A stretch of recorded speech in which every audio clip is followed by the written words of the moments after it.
All right, welcome everyone. Dr. Anthony Criniti IV here, also known as Dr. Finance. You're on the Dr. Finance Live podcast. We got an amazing episode today. Folks, we got a Hall of Fame speaker and the king of sales all in the same place. His name is Jeffrey Gitomer. Welcome, Jeffrey. How are you, sir? I'm fine, Dr. Finance. How are you? I'm very well.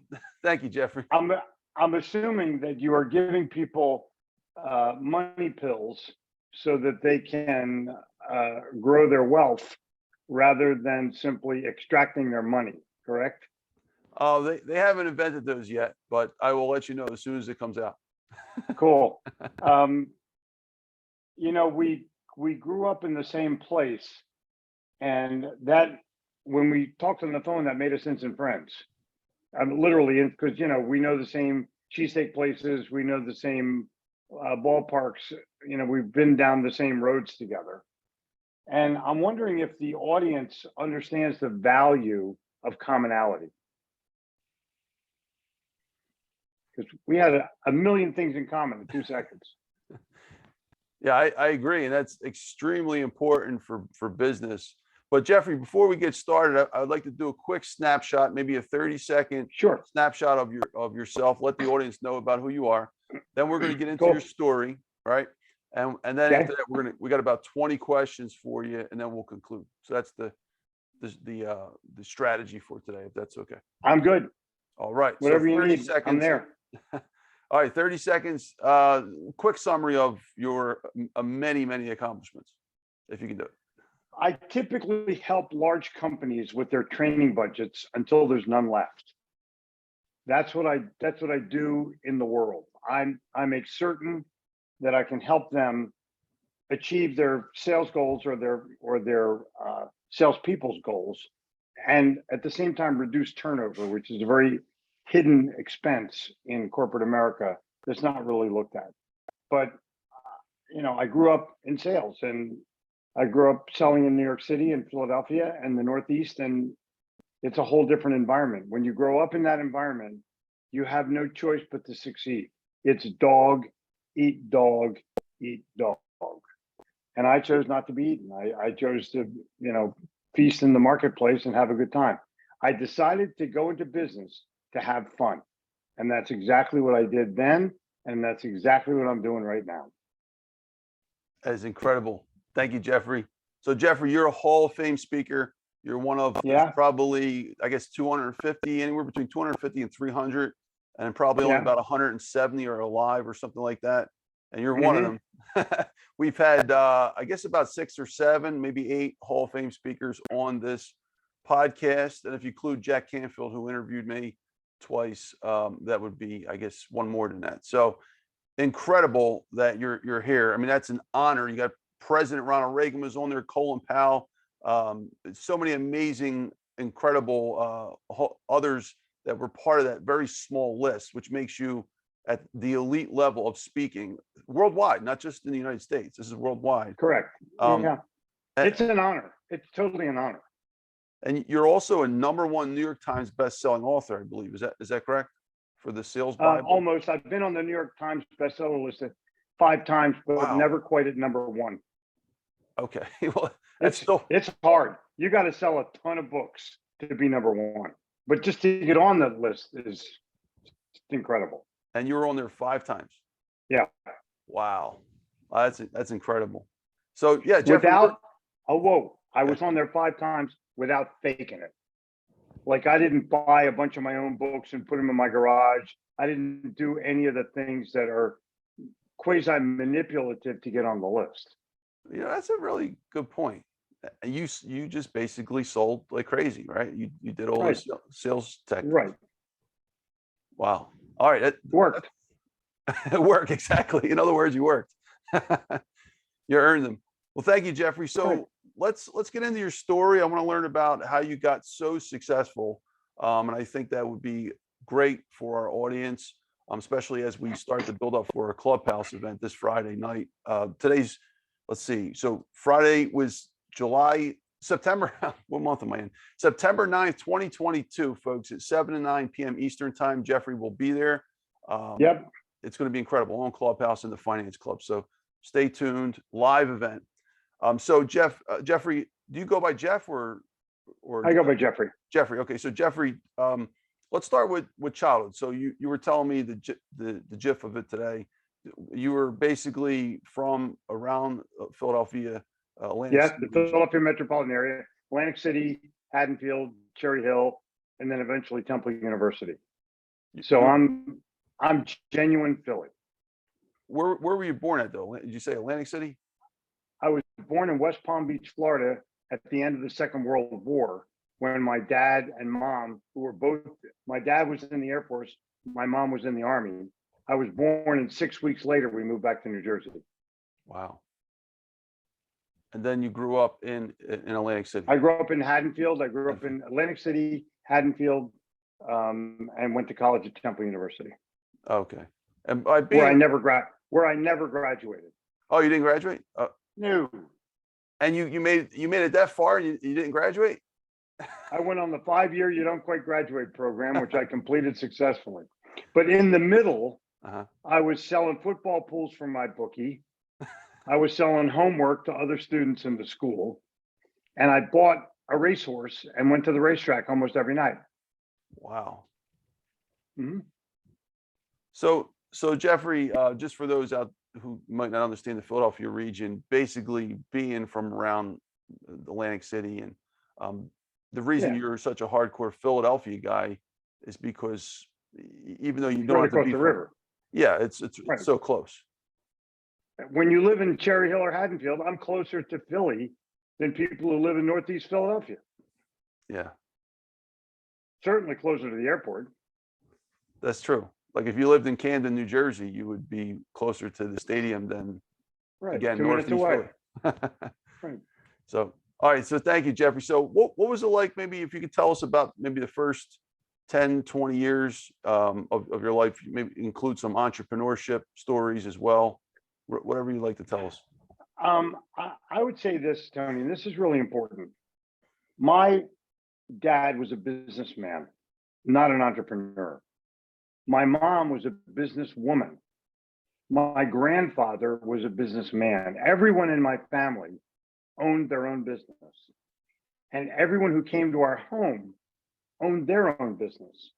Some of them were doctors and lawyers, but some of them were janitorial services, real estate investors, ran the gamut. So I knew I was going to be a businessman way before I ever went to college. And I already had my education just hanging around the house, listening to people's stories about how they ran their business, what they did when somebody bounced a check, how they hired people, how they fired people. And I knew what I was going to do. I didn't actually have a handle on exactly what, but I already had the education. I had an MBA before I went to my first day in college. I believe it. Some of the smartest people I know have 0 college degrees. I did not. I felt like college was something that I was sort of guilted into because all Jews go to college, and you don't want to not get a college education. But in my finance class one day, I asked the teacher, "What happens if you bounce a $10,000 check?" And he said, "We don't cover that here." And I said, "Okay, I'm gone." Like, why would I want to talk to somebody that has no concept of business? Which is all I read. So I ended up working for my dad after school every day. And he owned a kitchen cabinet factory that had 100 employees. And by the time at the end of my sophomore year, I was working full time at my dad. Dropped out of day school, went to night school. Did they have finance class in college when you were attending? Oh yeah. Was it personal finance? Did they have any personal finance classes? No, it was pretty much business finance. Maybe they had personal finance later on. Yeah. But everything that I did was kind of liberal artsy. It didn't really make much sense. I'll tell you where I excelled. I excelled in business composition, in English composition. I got an A, and everybody else got a D. Wow. And they're typing all their stuff, and I just hand wrote mine and scratched out stuff. I got an A- because the teacher said, if you'll just rewrite it, I'll give you an A. And I'm like, nah, I'll just take the A-. I'm fine. You wind up using those skills later on as you became a very prolific writer. But you don't realize it when you're 19 years old. Yeah. You just don't. And maybe I was 18 at the time I took that course, but I can tell you that I'm grateful for the grammar lessons I had growing up in high school at Haddonfield High School. And I'm grateful for the writing classes that I had at Temple. So, so Jeffrey, did you have any other kinds of jobs growing up? Paperboy, busboy, or any of that stuff to help your experience? I always did my own stuff. I sold firecrackers when I was in the 7th grade. My parents brought them back from the factory in Maryland, and I sold them and made a lot of money. I was always entrepreneurial in everything that I did, but I only worked for my father. I did work for I. Goldberg for a while, for Charlie Goldberg as his assistant, but then I quit that and went to Europe for a year. I'm not a good employee. I'm only a good employer. Some people are really good at being an employee. I'm not one of them. I don't follow the rules. I make the rules. And I think that's an easier way to understand it. As a business person, I want to guide the business. I want to make it happen. And if you're working for someone else, that's their vision. I want it to be my vision. That's beautiful, Jeffrey. And that's very important notes for you folks out there. Like, don't feel bad if you're an employee and you feel something's not right. Maybe you're like Jeffrey. Maybe you should be working on your own. Time to go. But many people put themselves into a negative financial position where they are living paycheck to paycheck and they can't leave. Then they become frustrated, or they become bitter, or they go home and drink at night, or they watch stupid movies, and they waste their opportunity time. If I'm in hotel rooms, and this is pretty interesting, Tony, maybe 200 times a year before COVID, the one thing I never did in a hotel room was turn on the television. Ever. Wow. Why am I going to do that? I'm preparing for a talk the next day, or I'm writing, or I'm having a big important business meeting. I'm getting ready. I'm preparing. I'm, putting myself in that frame of mind. Why would I waste my time watching something stupid on a television show, or watching who got beat up in a parking lot, or what burnt down on the news? I don't care. I prided myself on, if I wanted to know what was going on in the world, in the old days, the USA Today was always on the outside of your hotel room door. So I'd wheel my bag over the top of the newspaper, look down, and I knew what was going on. Isn't that crazy? That's all you needed to know. Yeah. I mean, why? I can't affect it. Why should I bother with it? So Jeffrey, you dropped out of college. How did your entrepreneurial journeys begin from that point on? What was the first business you took on, or job? My dad and I bought an apartment house, and I lived in it and ran it, and we sold it and made a profit. And I took that money to start my own business. I had a leisure furniture company where I made beanbag chairs in Camden, New Jersey. Wow. And I built the whole factory. My cousin Ellie and I built the whole factory, listening to The Who singing "You Better, You Better, You Bet," and had some seamstresses there and a couple of kids working in the warehouse. And I was the sales guy. I go to New York City, go to Philly, go to furniture stores, cold call them, make sales. And I had here's an example. I only sold those big fur ones to start out with. And I'd go to New York City, walk into Bloomingdale's with my beanbag over my shoulder. And I said, like, where's the furniture buyer? Oh, it's 3rd floor. Okay, so I go, knock on his door. walk in and say, "Hey, have you ever sat in one of these?" And he goes, "No." I said, "Well, pop in, see what it's like." He goes, "Wow, this is really cool." I said, "Great, here's the order form, just fill it out." And literally, that's how I would make sales. And I did that before I really understood the science of selling. I just had the gift of gab, and I had, sales balls, which allowed me to go into any place and talk to anybody. And then I sold that business to my partner and took up with an MLM company so I could learn the science of selling, which I thought was extremely important to my future. I realized that if I was going to run a business, I had to be the chief executive salesman, not the chief executive officer. Most people don't realize that. Could you be both? Sure. Yeah, I ran the business, but I hired somebody to do these things I didn't want to do. Mm. I'm not interested in accounting numbers. I hired somebody to do that. I'm not interested, although I know how to do it because I took accounting in college. So I could go back behind somebody and realize they weren't doing the wrong thing or stealing.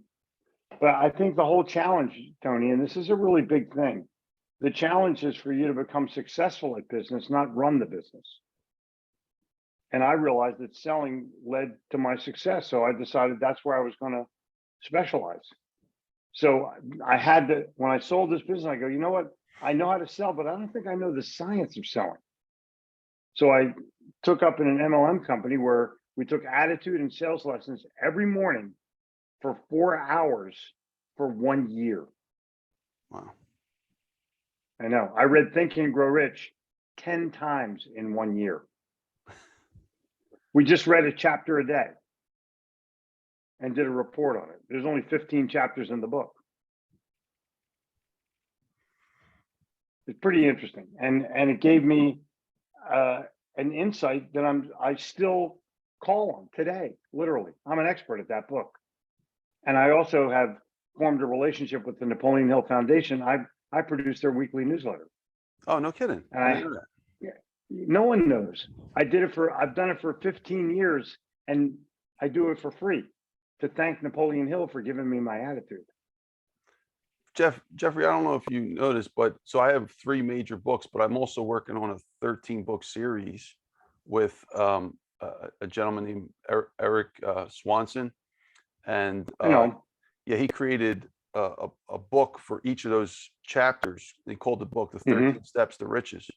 And Don Green, who was on here, he endorses the book, and it's an incredible book series. We're only on book 8, and every book has a celebrity: Sharon Lechter, Kevin Harrington, John Asseroff, all 13 books. So it's incredible, and I have to reread it every chapter to think about what I want to write about for that chapter. So rereading it, it's like it's making me think about it at a different age, and it's impacting me differently. So when I heard you talk about it, you kept rereading it. Every time you read it, you just get a little smarter in a different way. Of course. Why don't you let me write one of those chapters, or let me work with you on one of those chapters? Have you already selected all the people? I'm not. It's not my book though. It's Eric's. So I'm just I'm just a co-author. But tell him. I know. We text. Yeah. So it's just a cool series. I never would have done something like this, but because it was Napoleon Hill, like, all right, I'm in. You have to, of course. So, but Jeffrey, thank you so much. And one of the things you just mentioned earlier, I thought was very interesting. You talked about courage. Like, you're right. You needed courage to sell. A lot of people don't. They're courageous in some ways, but not in others. Like, they're not courageous to go out and talk to anybody, but they might be somebody to fear, but they're not courageous to talk to anybody, right? Like, a lot of street guys from Philly are like that, but they won't talk to everybody, but you don't mess with them. What's the difference? Where's that courage come to sell, where you can't be afraid to speak to anyone about your product or service? Courage comes from loving what you do, believing in what you do, believing in yourself, and believing that the customer is better off having purchased from you. That will give you the self-confidence that will lead to the courage. And you have to be willing to talk about it to everybody. Remember your mom said, don't talk to strangers?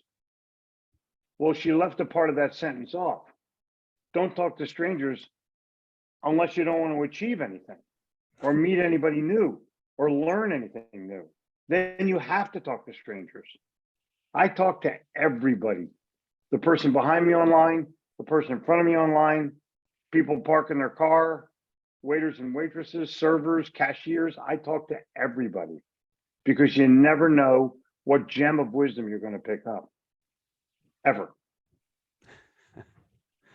That's beautiful. I love it, Jeffrey. And I was telling you earlier today, I was visiting Dr. Bernie Siegel a week and a half ago, and he is the same way. I mean, that's one thing I noticed about visiting him in person. Everywhere we went, I mean, we went to 2 delis in 2 days, and every person in line he talked to the person serving him, the people in line to the left, to the right. Like, we didn't get out of there and without every single one in that place knowing who we were. And what deli did you go to? Well, there was 2 of them, and I'll tell you offline, but they were in his hometown in Connecticut. Got it. Oh my gosh. No, this was up in Connecticut. You're talking about Philly. Yeah, I was actually there recently. Famous 4th Street. 4th and Cambridge. That's the best. That's the best deli in Philly, in my opinion. Oh yeah, well, it's one of the best ones left. Yeah. There's Murray's, there's Jaime's out on Cedar Line Avenue, but 4th and Cambridge is it. And the most interesting thing, they don't open till 9 o'clock in the morning.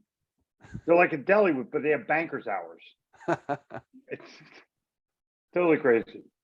What's your favorite item from there? Just curious. I get kippered salmon with bagel, onion. I have a real Jewy sandwich of fish and onion, and not lox, but kippered salmon. And it's unbelievable. And potato pancakes. They have phenomenal potato pancakes. I got to try that salmon sandwich though. The challah French toast, if you never tried it, it's ridiculous. Yeah. It's literally this big and probably that high. Cool. It's for like 4 people. Like, you can never finish it. But thank you, Jeffrey. Appreciate that. And that's funny. I don't know how we ended up on that. I was talking about a deli, and you just happened to hold the mug, the 4th Street Deli. Yeah. This is like, I have 2 of these. I have one at the beach in our beach home and one in Charlotte. It's my favorite mug because it's not a mug, it's a memory. Think about it. Now, folks, this is interesting. You got one of the top salespeople in the world here, and he could choose to sell anything on that mug. Actually, I have a Dr. Finance mug, right? And I could choose to put anything on it. He could choose to put anything, but he put one of his memories on his mug. Right. So interesting. All right, thank you, Jeffrey. So back to your story. What happened after the beanbag business? I took up with these guys. We learned the science of selling, and I realized that I was being more manipulative than I needed to be in sales. I could convince people to literally do anything. And it made me realize that I had to modify my power of persuasion. And so we moved to Florida, and I began, my dad and I bought a mobile home park for retired people. And then I started a t-shirt factory with a couple of other guys. And that was really my passion. So, because I would sell in New York City and take a plane from Florida, make sales, make $1 million sales, and come home and print the garments and have a great time. I couldn't stay there. I'm not a good partner. We have too many fights and too much bullshit, drama. So I sold my business and I took off with my family for 1 year. We traveled around the United States, going to every national park west of the Mississippi. Wow. And all I did was find a business, a t-shirt business, and go in and sell my consulting services for $5,000 a week. And I could cold call 3 businesses in any city and make 2 sales every time. Every time. I had a very easy pitch. Walk in, find the owner, and I'd say, hey, show me the best shirt you ever printed. And immediately, he knew exactly what it was. You go get it, you bring it out. I go, can you tell me how you printed that? He said, no, I can't tell you. It's a secret. I said, why don't I tell you how you did it? And I tell him what ink he used. I tell him what dryer temperature he used. I told him what kind of shirt he used. I told him everything about his print. And he goes, wow. I said, would you like to see a couple of mine? He goes, yeah. So I had a green suitcase bag, opened it up, and I showed shirts. And I said, one condition, I'm showing you these shirts. You can't drool on them. And he go, wow, how'd you print those? I go, I can't tell you, it's a secret. I said, but I can come and help you with your business and show you how to do this. And they bought. A 2-minute sales presentation, and they bought. And I realized once I started to do consulting, not only did they not know how to print, they didn't know how to sell. And so I started coaching people on how to make sales. And that's what really started my process. And that was in the late 70s. Jeffrey, can we pause there for just a second? Sure. So I didn't know that part about your story. Is that why whenever you watch a lot of your videos, you have really cool t-shirts on? Because you have experience with that industry. Yeah. Wow. I'm a t-shirt guy. So today it's positive state. Wouldn't you like to go to that university?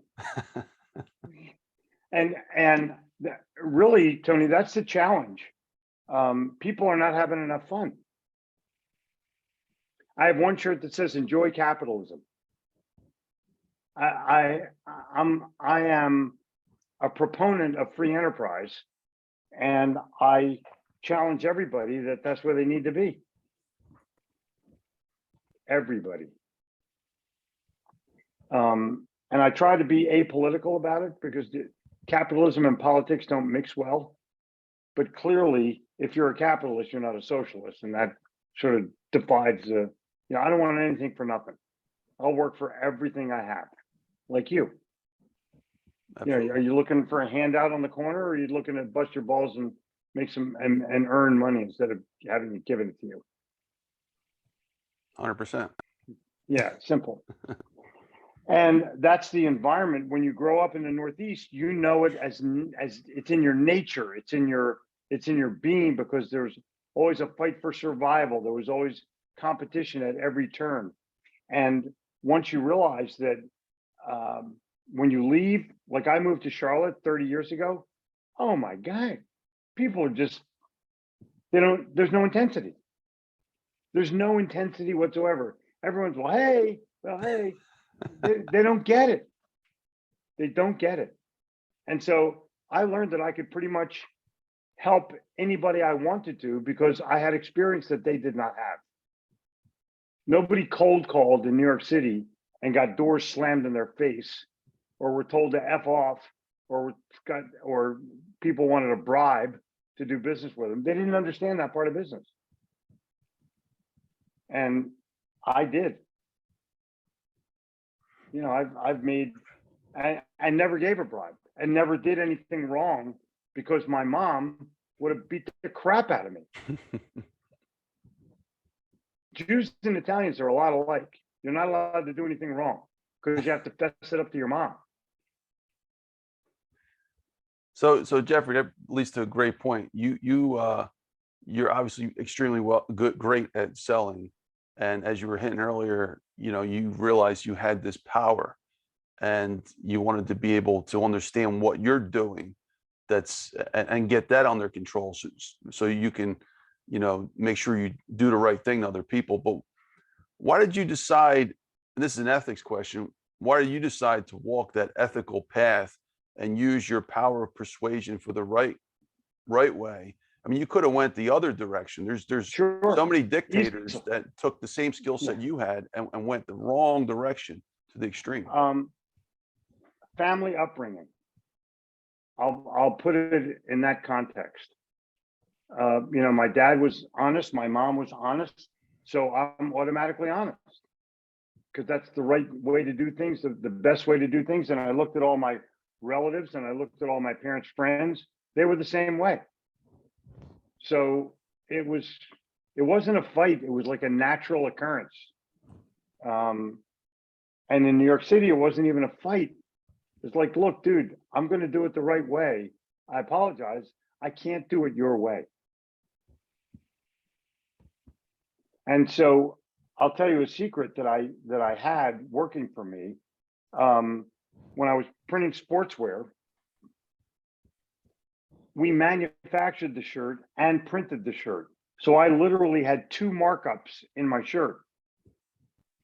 And I would say to the guy who wanted a bribe, I said, listen, you want my lousy couple grand? Or do you want to be the best buyer in the entire store? So I'll take one of my markups out of my price, and you can still keystone my stuff and sell it for 125% rather than 100%. And when you sell out, they're going to look at your profitability. You'll be the best buyer in the place. Fair enough? And the guy would go, yeah, I'll do that. And literally, I mopped the floor with competition because the buyer wanted the stroke, the ego, the win that came with using me. And I killed it in Manhattan. What business was that for? For the t-shirts? In printed sportswear, yeah. How long? But, I mean, I'm sorry. I was in New York City for about 3 years. But understand this, I sold Revlon, the Charlie shirt. I sold Andy Granatelli, the STP shirt. I sold Coppertone, the Coppertone shirt with that scratch and smell of the Coppertone suntan lotion. I sold Mad Magazine. I sold them the Alfred E. Newman t-shirt. I mean, I sold major things to major people on a cold call, but it was a targeted call, not a dumb call. People make cold calls like picking up the phone, and I'm like, that's the dumbest thing on the planet. We had people, we sat around and huddled about who do we want to sell. We came up with the targets. We came up with the design. I pre-printed the shirt, put it on underneath my suit, and went to this guy's place of business. And the guy would say, can you make me a sample? I go, sure. If you like it, how many will you buy? And I'd wait for an answer. I said, now, if you love it, how many will you buy? And he'd give me an answer. And I'd just take my clothes off. I'd go, like it or love it? And 100% closed. Wow. But most salespeople don't want to do that. They'll just pick the phone up and go, hi, I'd like to speak to the person in charge of, please don't hang up. And that's their business. They're taking the easy way out. Most salespeople will not do the hard work that it takes that makes selling easy. So Jeffrey, I just want to chime in real quick. Last week, Sure. I interviewed a guy you probably know. He's friends with Kyle Wilson, Bob Bodine. And Bob's one of the top sports executive recruiters in the country, probably the world. Mm-hmm. And I mean, just looking at his book, he's got people like Wayne Gretzky signing it and things like that, NFL commissioner. So he got where he got, and he mentioned that he never, ever does anything cold. And his whole philosophy, the power of who, is having someone warm, right? Right. But then you take it, he's not doing what you're doing. You went a completely different direction. You went sales, 100%, like in your face sales. So what you did made sense for you, but at the same time, the similarity that I see, which is completely different than typical cold calling, which is what he's talking about, is maybe you don't know the person, but you know the person because you did the homework to know this person before you walked in the door. And more important, I went in prepared, and I went in with an idea, not a kit, sample kit with brochures and all that bullshit. I went in totally ready to make a sale at the end of a conversation. So, and sometimes it was complicated and sometimes it was simple. And comparing that to Bob, like, would you say on a Venn diagram, the overlapping part, which makes you guys similar, would be just that, the fact that you? No, we have personalities and we have history, and you know, we've been there, we've done that, and we got the T-shirt. But I sold the T-shirt, and so that was the beginning of my sales process. I refined it even further later on in life. When I realized, I moved to Charlotte in 1988, and by 1992, I had my first column in the Charlotte Business Journal on selling skills, with the promise that if it was well received, that the publisher would get it into other business journals. So by 1993, I was in 50 business journals around the country. By writing about selling, I actually created attraction. People wanted more. They wanted to know more about what I was writing about. And at the bottom of every column, I'd say, hey, if you want more stuff, just fax me your letterhead with a word on it, whatever the word of the week was, and I'll send you back some stuff for free. And all of a sudden, I'm getting 200, 300, 500 faxes a week. Those are leads. Yeah. And people would call me up again and say, do you do sales training? I go, sure. Well, can you run our meeting? I go, sure. So I've done 2,500 sales seminars over the last 25 years. I never made a sales call. I never called one person. They all called me. And I mean, Fortune 500 companies called me. That's amazing. It is amazing. That's amazing. But it's amazing because, and this is a marketing principle, I put myself in front of people that can say yes to me, and I deliver value first. I put myself in front of people that can say yes to me, and I deliver value first. So they're reading my philosophy of selling, or how to make a call, or how to follow up, or how to close a sale, and they go, wow, this guy knows his shit. I better call him. I better fax in for more information. So I have like 150 different free things that you could get from me for nothing. The more you give away, the more you make. The more you give away, the more you make. I love it.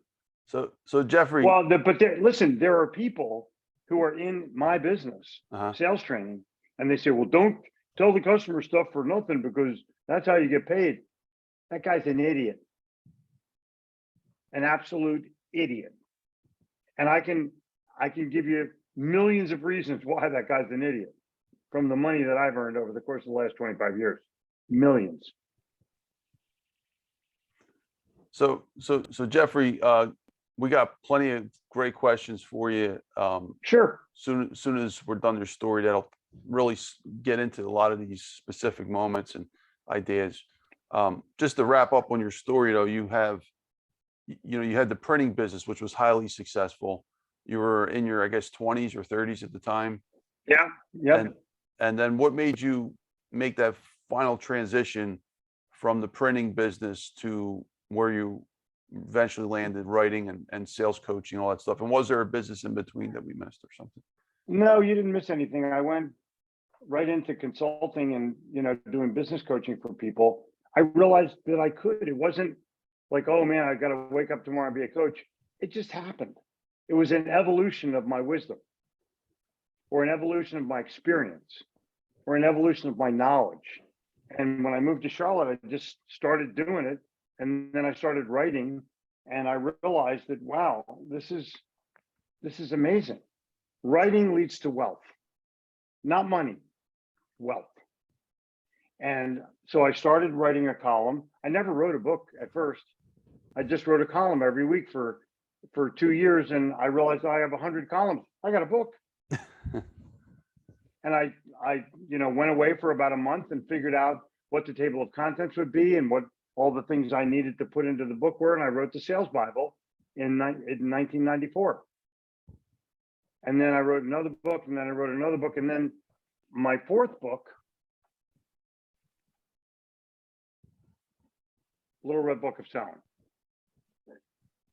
best-selling sales book of all time. People will fight to get on the Wall Street Journal bestseller list for a week. This book was on the Wall Street Journal bestseller list 103 straight weeks. Wow. I know. I know. It'll never be broken. That record will never be broken. I couldn't break it now. But obviously the challenge is, and this is a big challenge, what are you doing that other people accept and want more of? And the answer for most people is not enough. They got to figure out when to close the sale. Single dumbest thing on the planet. You don't close sales, you earn sales. And it's not the close, it's the open. If you don't open right, you're going to die. You opened perfect for me. And how many requests do you think I get to be on their show every week? Not less than 25 a week. Really? Oh yeah, not less. Wow. And Stacy, who we had some communication with, she's my daughter. She's one of the twins. Stacy runs the booking part of the business, and Erica runs the books and shipping. So Stacy and Erica both work in the office. They've been there for more than a decade. And they weed out who's right and who's not right. I think this guy's good. I think this guy's not good. But you already came recommended, through a friend of mine. And so whenever someone recommends, I take. And then you had the right pattern and you had the right everything. And then you're from Philly. What am I going to do? Say no to you? No way. How will we ever go to a ball game? Right. Correct. And that actually ties in with Bob Bodine's style too, right there. So I mean, I think you guys have a lot of overlap. Like it's like he can find anybody, and it's always his thing is, if I want somebody, I'm going to find who knows that person, even if it's that person's best friend. I will get to know that best friend and be best friends with them to get to that person, and that's because the warm introduction is always has the highest probability in, and he added that he's probably in the past 40 years had so many, like, let's say tens of thousands of resumes a year. He doesn't even look at them, because if I don't know you or someone then there's a disconnect there. There's no credibility there. No credibility, yeah. So that's what I'm looking for. I'm looking for the person that knows the person that knows the person. And it's interesting how down the lane that goes. When I lived in Charlotte, I ate at a restaurant a couple of times called Sullivan's, and they did an interview with me for a magazine, and they asked me what's my favorite steakhouse in Charlotte, and I said Sullivan's. So the general manager of the restaurant, who doesn't know me at all, walks by my table, looks at me and goes, dinner's on the house, because he saw the article and recognized my picture. And turns out he read my article in the Business Journal. So that's how that started. Okay, so that's 1992. Got that? I'm in Philly 3 weeks ago. Del Frisco's is right across the street from the W where I was staying. Well, it turns out this guy left Sullivan's, became the general manager of Del Frisco's in Charlotte, got a promotion, and now he's the general manager of Del Frisco's in Orlando. And I texted him. I said, hey, it's Jeffrey. I need a reservation at the Philly restaurant at 7 o'clock on Friday night. And it's full, but I'm in. And Philly, that's how it works. Waiter comes over, manager comes over, they're kissing my ass, we get free dessert. It's just nice. Because you know somebody and you maintain the relationship over an extended period of time. We'll be friends forever. We have way too much in common not to be. Absolutely. I'm with you on that, Jeffrey. So that's the challenge, and my goal with our friendship to start out with is I want to have me and you and Jerry Blavitt having dinner at Ralph's. Well, that's a challenge. I will You try can to do make it it. happen. You can do it. It's not that hard. And I'll get to tell him stories about how I love him. And he will love it. You never met Jerry Blavat before? I never met him. Wow, you can get to anybody. I'm so shocked. Well, I just never really looked. My idol in Philadelphia was a disc jockey named Jocko Henderson on WDAS, and I did meet him, and we did stuff together, and we did a radio show in Philadelphia together. I mean, I did all kinds of stuff with him. He was my guy. He was like my dad, literally. And so it was at the same time as Jerry Blavat. It was just a diversion for me. And Blavat didn't have the greatest of reputations, but Jocko was pristine. Always go with the clean guy. So Jeffrey, I will work on that. I don't know how long that will take. Probably not that long, but Doesn't matter. have something I can offer you right now, though. This Friday on Clubhouse, I got a Philly legend coming to support you. That's all I'm going to say. Little hint. All right. Philly legend, musician. I'll give you the industry, music. Okay, cool. Cool. I've always wanted to meet Daryl Hall. Daryl. Jeffrey. I promoted 2 rock concerts in Philly when I was younger, just before I left Philly.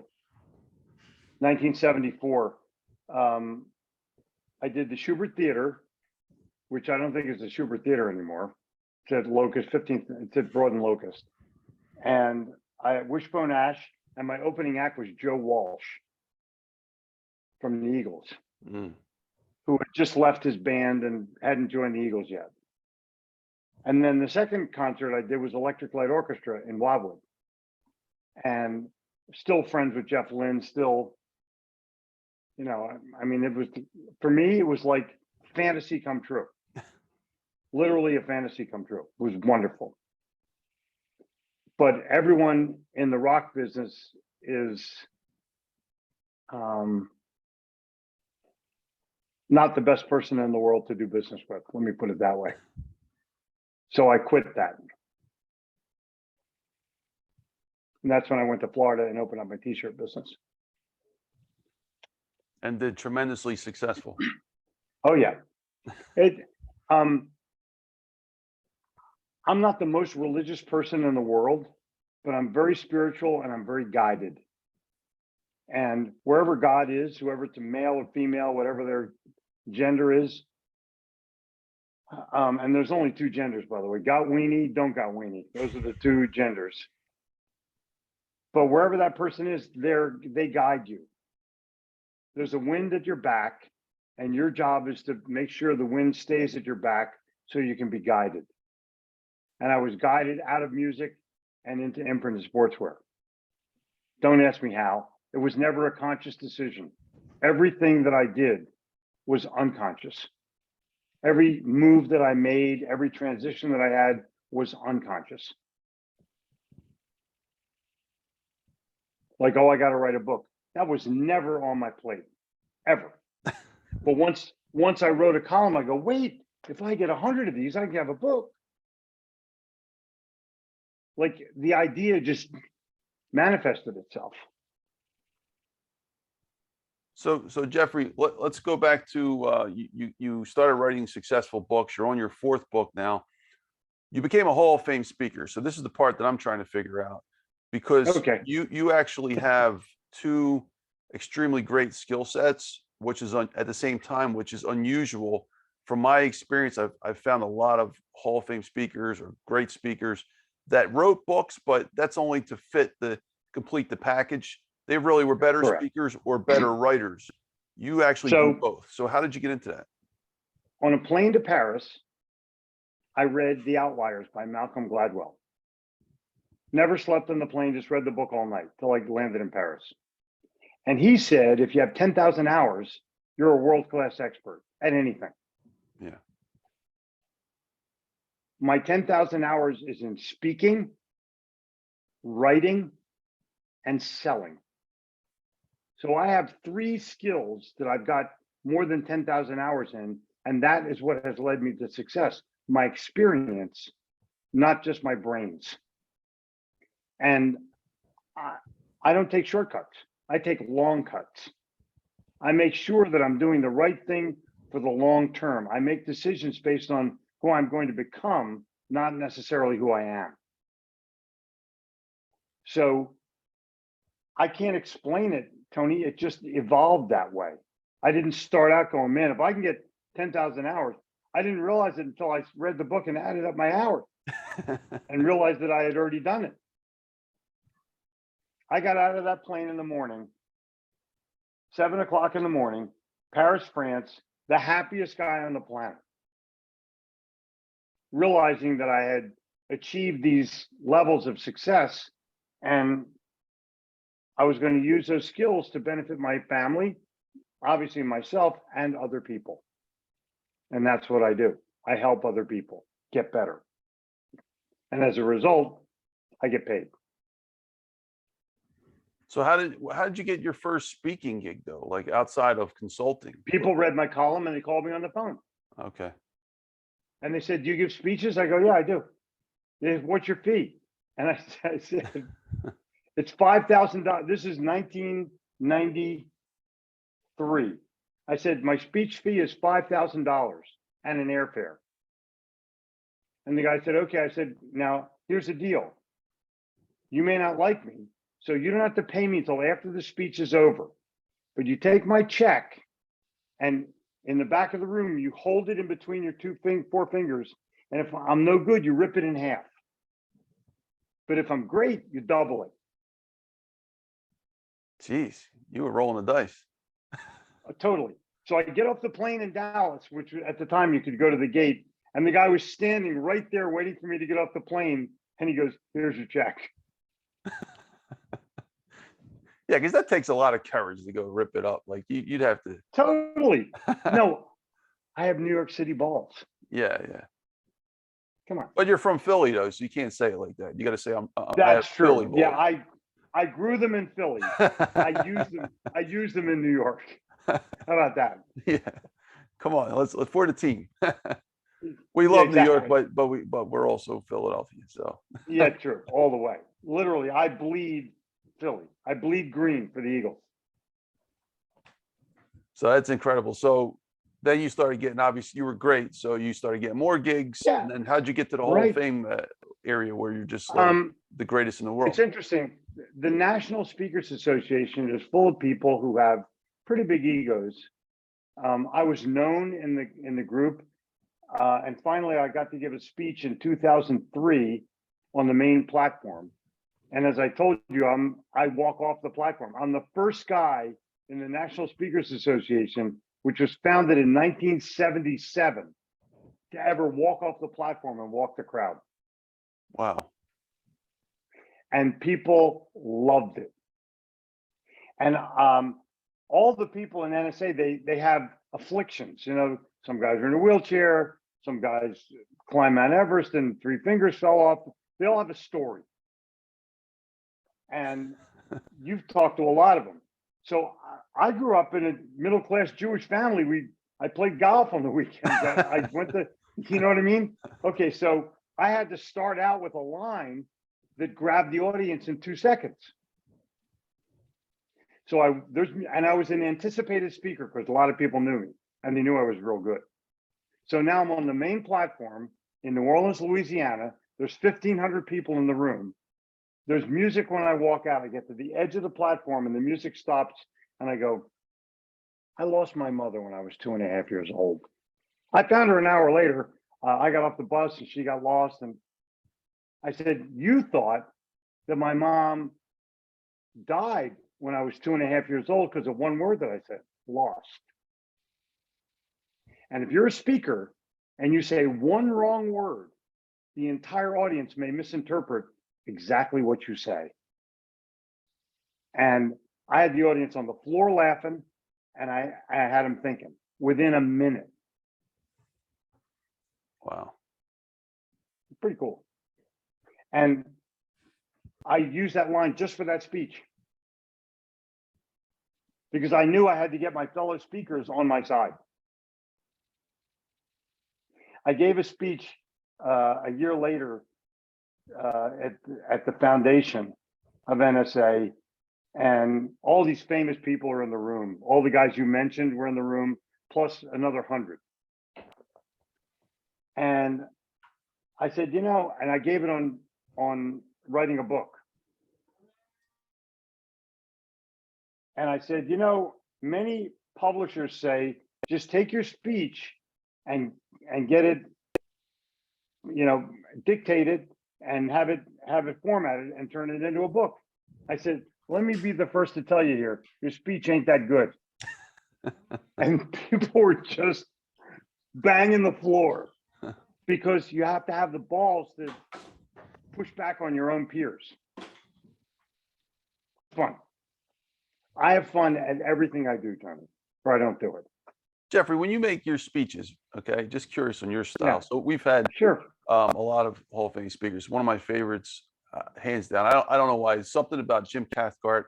This guy's just amazing, man. He actually gave a great breakdown of the Napoleon Hill lineage on here. Mm-hmm. And everybody's got different styles. Like your style, would you say that you go from the heart, or do you memorize your speeches, or is there a hybrid anything or some sort? There's no hybrid. You either talk from your heart or you don't. There's nothing in the middle. I use slides to keep me on track. Mm-hmm. Yeah. But I customize every single talk that I do for my audience. I never give the same speech twice. 2,500 talks, never gave the same speech twice. That's why some companies will have me come back for 10 years, because they know I'm going to give a great speech every time. And it's about them and their people and their customers and their desired outcomes. Jeffrey, I appreciate that. I know I'm on the right track now, because Dan Clark and Jim Cathcart. Dan Clark, also another Hall of Fame speaker, he said the same thing. He would make notes on an airplane. It'd take him 20 minutes just to take what he already had and just figure out a way to customize it to this new audience that he's about to get off the plane to see. And when he was thinking about that, see, here's the interesting part. They don't teach you this way to speak. I was a professor for 10 years. Right? Right. They don't teach that at all. They tell you, put that slide up there and you go slide by slide, or else you don't get paid for this class. And to me, here's the deal. This is all new. Yeah. Here's the deal. If you don't inspire the audience, you lose as a speaker. They're hoping that they're going to get new information or inspirational information, or inspiration that will guide them, not motivational, inspirational. Yeah. Big difference. And so in the speaker catalog at NSA, they have motivational speaker. That's the last place I want to be. That's not motivation. It's like the last 3 days and you look around and go, all right, I'll go back to the way I was doing it. But inspiration, you think of the college professors you had, the coaches you had, the people in your life who were mentors, they inspired you. Yeah. And that's who you're going to deal with. That's how the world works. That's beautiful. Thank you, Jeffrey. I appreciate that. And I'm pleasure. Okay. There's a guy, I'm going to challenge you with one other guy, okay? Sure. There's a guy who used to be the program director at WDAS. His name was Colin Henry. He's still in Philly. I think he works for the mayor or some shit like that. But I knew him when he worked for DAS. And one morning he invited me for breakfast and Charles Barkley was there. It was like, cool. And they just talked to each other. I was like a fly on the wall. You know what I mean? And it was just fun as hell to interact with Charles Barkley. Charles freaking Barkley. Funniest guy on the planet. And I'd love to reunite with him as well. So that'll be our two people in Philly. Colin Henry, Jerry Blavitt. Well, and they're both in town. For Charles Barkley, yeah, I have a contact that knows him very well. So cool. We'll talk about that.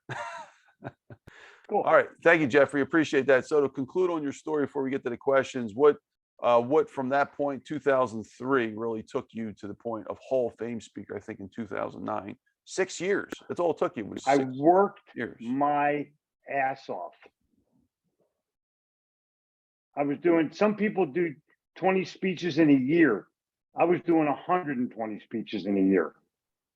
Wow. Flying all over Hell's Half Acre.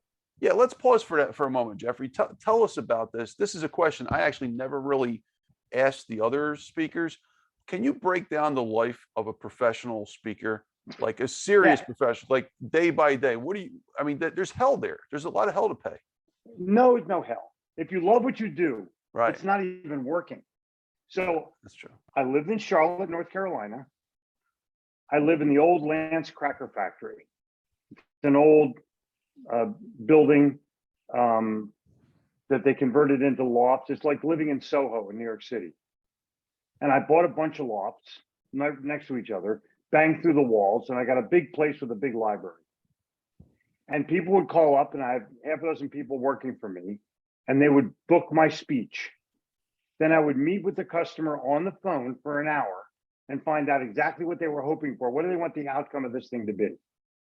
And then I'd create slides to keep me on track to give them the outcome that they wanted. And I'd get 10 bookings a month, sometimes 15 bookings a month. Wow. So I'm working literally every day, sometimes on the plane to give those talks. And I'm flying everywhere. But Charlotte is a hub. So I can go anywhere and land. One flight. Same with Philly. You go one flight and land. If you live in Des Moines, Iowa, you got to take a plane to take a plane. I didn't want to do that. So my life was in seat 2D or 2C on the aisle in first class, and I'd work on the plane. I'd sell a book to the guy next to me for 20 bucks, cash, and then go to work. It's a long story that goes with it, but the life of the speaker is you go to a hotel, you check in, you meet with the customer, you go over what you're going to talk to them about, you eat dinner with them, you go to sleep, you get up the next morning, you give a talk, and you fly away. 23 hours in a place, wherever it is. And I have flown, I've been blessed to have spoken from Hawaii or Fiji to California, to the middle of the country, to Dallas, Chicago, wherever, and New York, everywhere, Atlanta, Orlando. The two biggest speaking venues in America are Las Vegas and Orlando. They're the most prolific because they have more events there than any place. I was in Las Vegas once a month for 20 years. Wow. Think about that. And never gamble. Only idiots gamble. The odds are against you, and every blinking light was purchased with your quarters from the slot machine. Yeah, I used to live in Vegas. I know all about it. So I'll tell you what I'd do in Vegas. I'd go to a clothing store, and I'd bet the owner 200 bucks that I could own that shirt. And I won every time. And I'd leave Vegas with clothing. That's how I did it. I didn't want to gamble. It wasn't my way. But I knew when to fly. I'd take the first flight out in the morning. So I could always fly someplace and be there first thing in the morning. Or I would fly in the middle of the day, not on a Monday or a Friday, and get to that next city when there's the least amount of traffic in the city, in the airport. Yeah, and you develop a pattern and a routine. Ask any speaker, they'll tell you the same thing.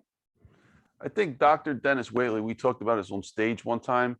He said that he had packing his suitcase down to such a science where he can like literally unfold the suit and you wouldn't see one wrinkle on it. And he would do this 100% of the time, every time. I believe that was him that said that, him or Jim Cat. I'm pretty sure it's him. But that's just like very. Here's my deal. I never wore a suit. It's a pain in the ass. I wear a work shirt that has my name on it. It looks like I'm an auto mechanic. One of my customers was Cintas, the uniform company. I said, hey, make me one of them shirts, put my name on it. Put sales and maintenance department on there. And that's how I give it. So my suit is $32. Wow. So that's what made you different. Like you're doing, no one probably did that. Exactly. No. I would ask audiences who didn't know me. I'd walk the crowd or I'd eat breakfast with them. I'd say, hey, how many people you out in the audience thought I was some kind of maintenance guy? And half the audience will raise their hand. I say, oh, what are you prejudging me for? And that totally embarrassed them. I go, oh, you're in sales. You prejudge everybody. And immediately I have their attention. Immediately. That's great. Yeah, you have to challenge people or they're not going to listen. So what took you to the top? What really catapulted you to wake them up and say, look, this guy deserves to be a Hall of Famer? I will tell you that you develop a reputation within your own organization.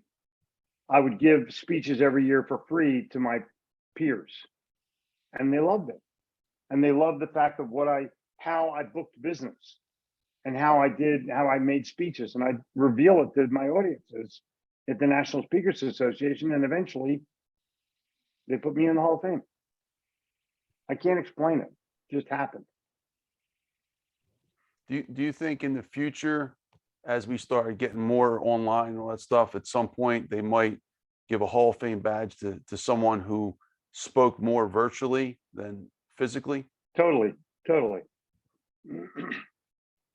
The world is now half and half. And it got there in 2 years. Yeah. I went live, Tony, 750 straight days on Facebook. Actually on StreamYard, which will allow me to incorporate my Twitter followers, my LinkedIn followers, my YouTube followers, and my Facebook followers into one audience. And I went live every day to help them flatten the curve. I went on at 9:59. The show was known as the 9:59. And I did it for 2 years and about a week. Wow. Every day. Never missed. Pull off to the side of the road, on an airplane, and give a shit where I was. I never missed that show. You still doing it? Nope. What I was it go called? live a lot. It was you can just go on my website and find them. Okay. I have two websites. One is my personal page, one is my business page. The one where I'm looking more serious is my business page. There'll be tons of videos on there. Hundreds of them. Thank Go you. live every day. So Jeffrey, just around the base, and then we're going to get into the questions. So bring us to present. You've been living in Charlotte, North Carolina for about 30 years. For 30 something years. Yeah. And we live at the beach half the time now. Mm-hmm. in South Carolina. And, my life is online. I'm online all the time. I do Zoom calls, I do Zoom talks, I do Zoom, but I'm live probably a third of the time now. Finally, people are finally going back to live events. So I've done a bunch of them and I kind of have fun at it. But more and more people are just saying, no, let's just do virtual. I'm like, seriously? That's what you want to do? Okay. Because you lose that whole feeling of being there and the camaraderie and, it's just something. So, but I'll do whatever the customer wants. They're the customer. Yeah, you're 100% right about that. The feeling of being in person is, it's a lot more. You can't beat it. You're taking all the senses in. Yeah. All right, thank you, Jeffrey. So the question that we have will basically highlight a lot of the points we covered now and just branch off in different directions. For example, we're going to move into, you already talked about your books, but I love to do maybe a minute or two summary of all your books and give you more opportunity to talk about that. So, well, Tony, if somebody asked me what I do, I used to say I'm a salesman. First of all, I'm a dad and a granddad and a husband. Those are my big three jobs. And then I'm a friend. So those are my life things. But in business, I used to say, oh, I'm a salesman. Now I don't say that anymore. I say I'm a writer. I'm not an author. I'm a writer. Writers write their own books. Oftentimes, authors have other people that help them write the book or write the whole book. Sharon Lecter's a writer, and she's written books for other people that call themselves an author. That's a great point. I like what you just said. That's brilliant. Yeah, go ahead. I'm sorry. That's okay. But I have, I've been published by major publishers. This is the best-selling sales book of all time. We can't see it, Jeffrey. Can you hold it like this? There you go. It has sold more than 5 million copies globally. Nice. And it'll sell forever. It'll sell more in 1 year than most sales books will sell in their lifetime. And this year I'll be in Frankfurt, Germany in another month to license even more foreign countries this printed in other languages. How many languages is it in? It's in about 10 or 12 so far, but I want to get it in 30. And that will require all kinds of negotiation by my publisher. I don't deal with it at all. I'm the face, then I go home and they make a sale. Do you have a foreign rights agent? Yeah. Okay. Yeah, because I have one if you need one. Thank you. Yeah, I got my book being translated in Korean. It's just taking an awfully long time. It always does. It always takes longer than you think. So that's incredible. More than 5 million books sold just of that one book, and you had several New York Times best-selling books. So what was the other books? The Little Gold Book of Yes Attitude, New York Times bestseller. I don't want to be bragging about my own stuff. Just go on Amazon, type in Jeffrey Gitomer, and all kinds of books will pop up. Books on persuasion, books on personal development, books on trust, books on loyalty. And those are books that make impact. They make impact because people can read them and put them into action. So every book that I've written, Tony, someone can pick up, open it up any place, read 2 pages and take an action as a result of it. That's the cool part. How many books did you have total? 17. How many books have you co-authored or did any other stuff with? Really? One. Okay. The Napoleon Hill Foundation called me and said, we have the original writings of Napoleon Hill from 1917 and 1919. Would you like to annotate them and do a book? And I go, yep. So there's a book called Truthful Living, where I don't actually write it. I annotate it.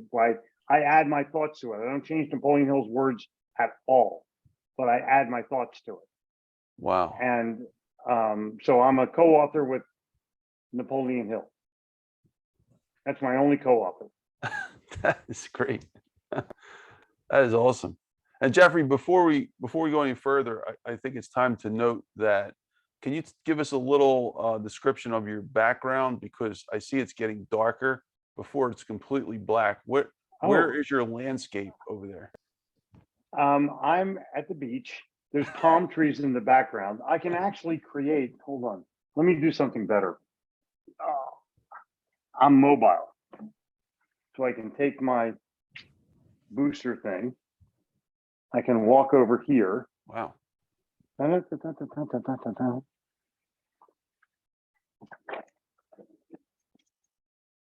my computer up. Got that. And boom. Now I'm in my living room at the beach, and you can see art behind me, and it's a much nicer background. Correct? Yeah, that's pretty cool. And you gave us half a tour of that particular room. Yeah, and I also I'm writing a course, and everything's on the wall. Can you see it? Yeah. Everything that I do, I put it on the wall so I can see it. I'm a visual person. Is that like each chapter? In this particular thing, it's each section of the seminar that I'm going to give on a sales certification program that I put together on assertive selling, which will emerge as my final process of sales. Assertive selling differs from aggressive selling. In New York, everyone's aggressive. I was not. I was assertive. I wanted to find out why people bought rather than how to sell. Right. Big difference. Rather than force them to put their pen on the paper. Exactly. Or else. Exactly. Yeah. What would it take to get your business today? Like, dude, go away. Yeah. Please go away. Can I send you 100 emails on LinkedIn? Yeah, exactly. Exactly. So thank you, Jeffrey. Appreciate that. Now that you're on your couch, I don't want you to fall asleep though. It looks no, I'll very be fine. comfortable. No, I'll be fine. Okay. All right. Thank you, Jeffrey. Any other last minute thoughts on books? No, let's roll. Okay, great. Next question. So being a marketer slash sales guy, to sell more books, many people have different theories on what grade level you should write to. Okay. From what I heard, it used to be the 8th grade level. And now I've heard it's down to the 3rd grade level. So the specific question is, to sell more books, what grade level should an author, or in your case, a writer, pretend to write to? Well, I write to a real world level. Salespeople want answers, not theories. Salespeople want to go out and 5 minutes after they read the book, go out and make a sale. Otherwise, it's bullshit. And so I write to the real world. I can't tell you what grade level I write to. It's probably college level or something past high school, but it doesn't matter. It's real. It's easy to understand. And I'm very concise in my writing. I don't use adverbs. I don't say the greatest. I just say the thing. You know, it's not like the greatest sale. It's like the sale. It's much more powerful when you drop the adverb. And I write in the first person singular, not the first person plural. I don't say we did this, or, you know, I don't use that because I don't include myself with the reader. I don't use we when I'm on the platform. I say I, or I say you. And that allows me to direct my message right at the reader. And a lot of writers go, well, we all know. No, we don't all know. A lot of people are stupid.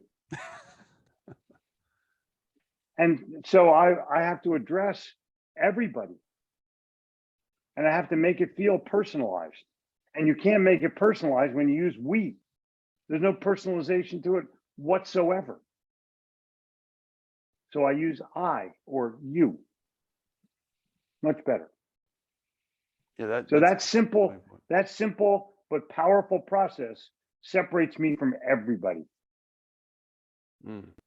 I remember when my editor was reading my first books, she really broke it down. Like I talked like an academic. I was, you know, stating one should know.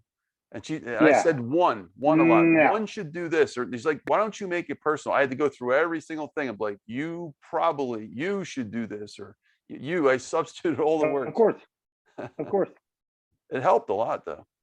Totally. It makes the writing more powerful. Thank you, Jeffrey. Appreciate that.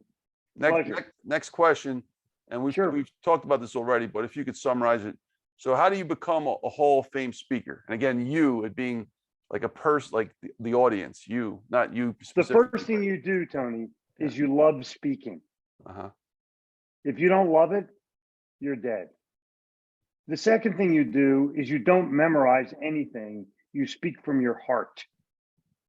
The third thing you do is you speak often. The fourth thing that you do is you don't follow the rules that everybody else sets, because those are bullshit rules that will keep you out of the Hall of Fame. And the fifth thing you do is you engage the audience to a point where they want to follow you and they want more. That's the deal. That was brilliant, Jeffrey. I just want to Can you hear me? I can hear you fine, but Oh, we can't hear you now. Hold on one second. Okay.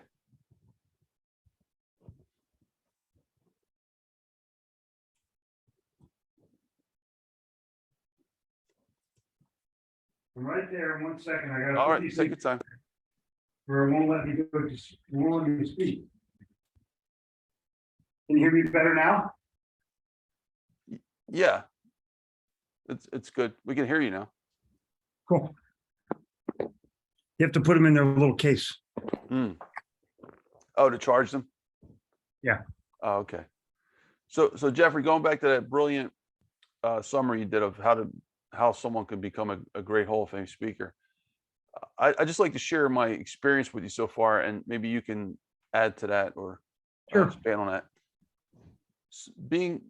Doing the things I've been doing on Clubhouse, one of the things I noticed, which makes my rooms a lot more attractive than others, and this is trying to say this as humbly as possible. I don't know how else to be realistic. I feel like I have acquired I have my finger on the pulse of the audience, and I can see their behavior in and out, why they leave, certain keywords.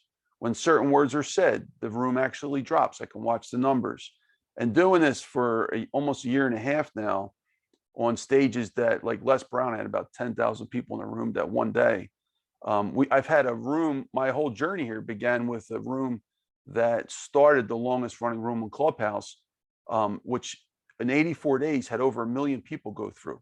All because Wow. I started with a few hours on Clubhouse. I said, one Friday, I'm going to dedicate a few hours. Let's see what happens. I jump in this room in this one club. There was 12 people in there. I built it to over 500 people in 10 hours. 2 celebrities joined. Arlene Dickinson, she's a dragon den from Canada, Shark Tank from Canada, etc. Point. Okay, good. Folks, watch this. Hello. Hi, I'm on a podcast right now.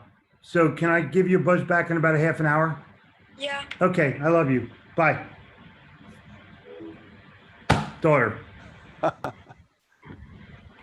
is awesome.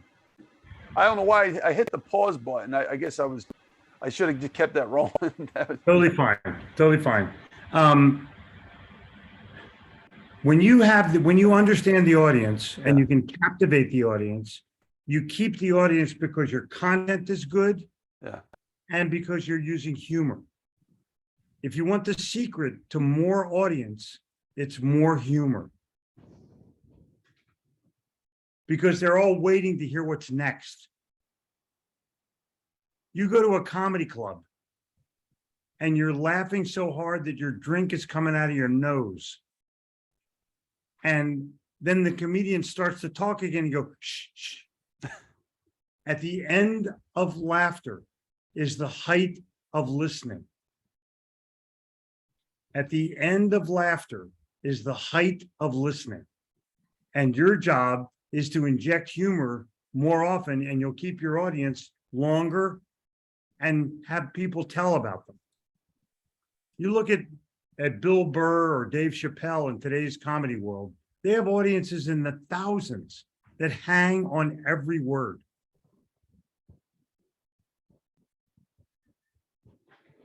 That is brilliant.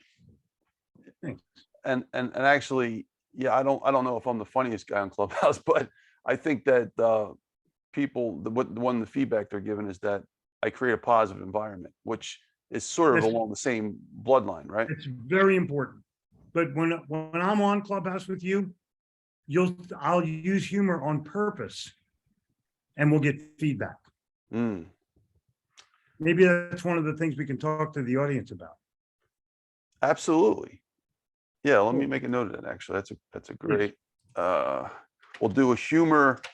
We'll call it exercise. Yep. Right. We'll do a humor exercise, and maybe we can strategize on that one. That's a great idea.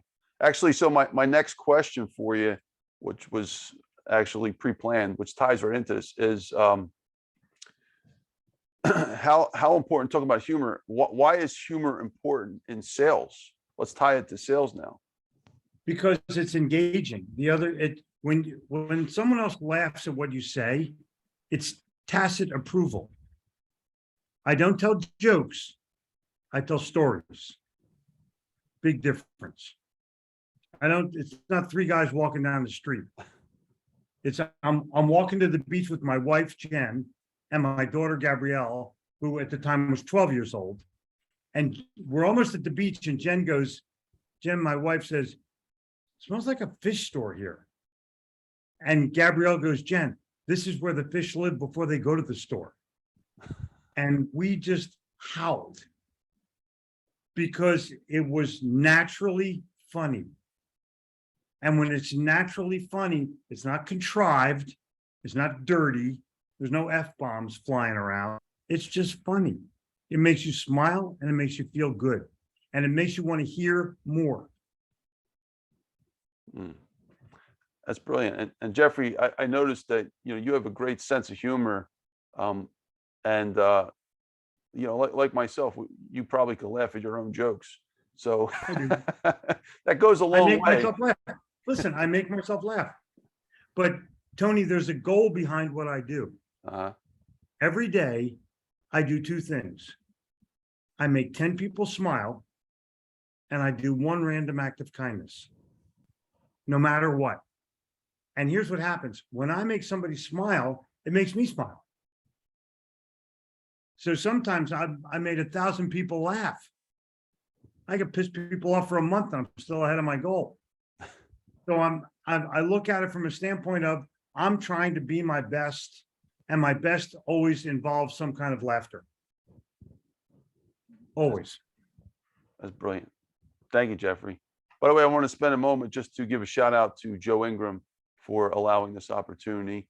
Cool. Always give Pleasure. respect to the connection. So I've heard a lot of great things about you from other people, but Joe's the one who put it in place. So thank you, Joe. And Joe will be co-hosting with us on Friday. Cool. So, all right, next question. Is it better to make the same amount of money living in one place or traveling frequently and making the same amount of money? And the reason I'm asking this question, I think this applies to something that happened in your life where you started to become a little bit more, I would say, stable in the same place, making more money instead of flying all over the place. I had a mentor passed away 7 years ago, but he was my mentor for 25 years. Very wealthy guy, and we never talked about money. We always talked about life. And when I was doing consulting and I was doing speaking, I call him up. I go, Earl, I'm in Cleveland. I made $10,000. I'm in Vegas. I made $25,000. I'm in Phoenix. I made $10,000. And he goes, Jeffrey, that's great. You want to make $1 million? I go, sure. He said, stand still.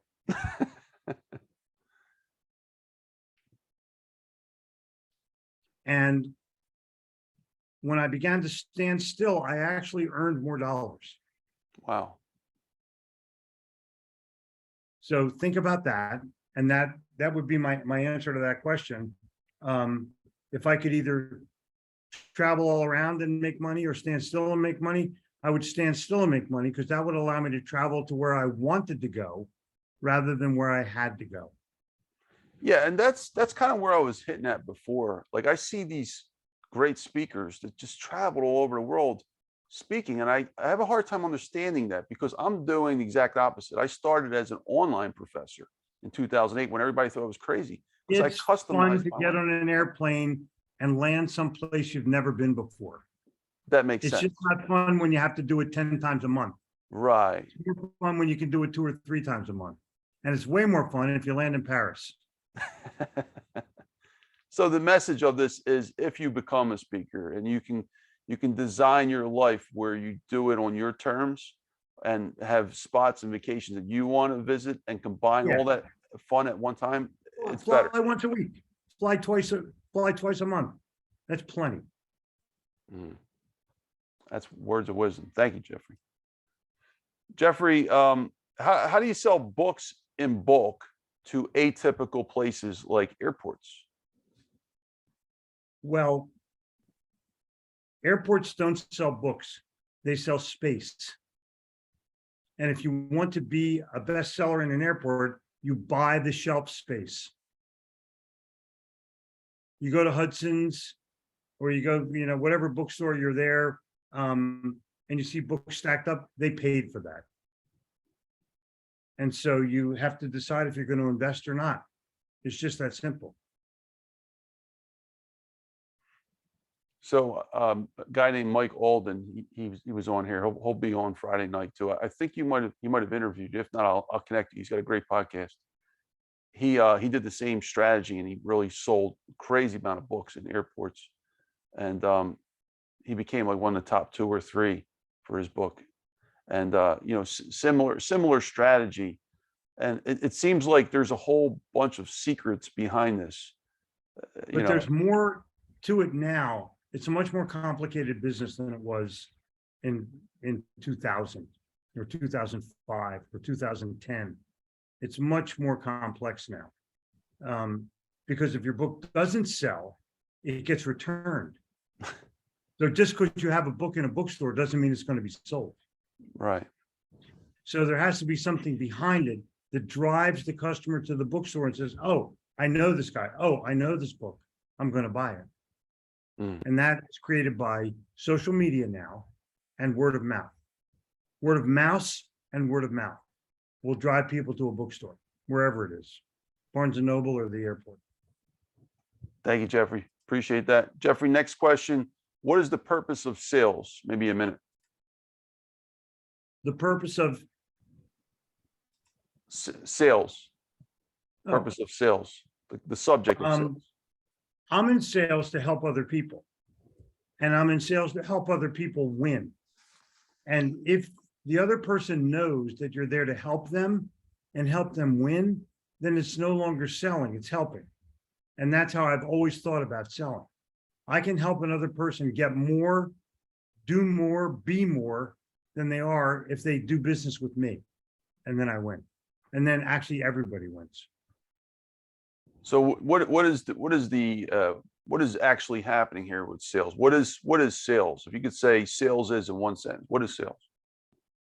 Sales is helping. Unfortunately, that's not what happens when you walk into a car dealership. So a lot of people don't get sales. They don't understand sales. Yeah, and actually, I'm sorry. I'm working with a guy right now. We're going to reinvent how cars are sold. Elon Musk did it.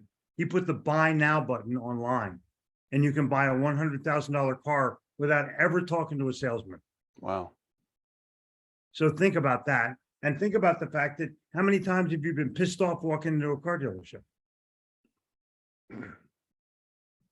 And the answer is a lot.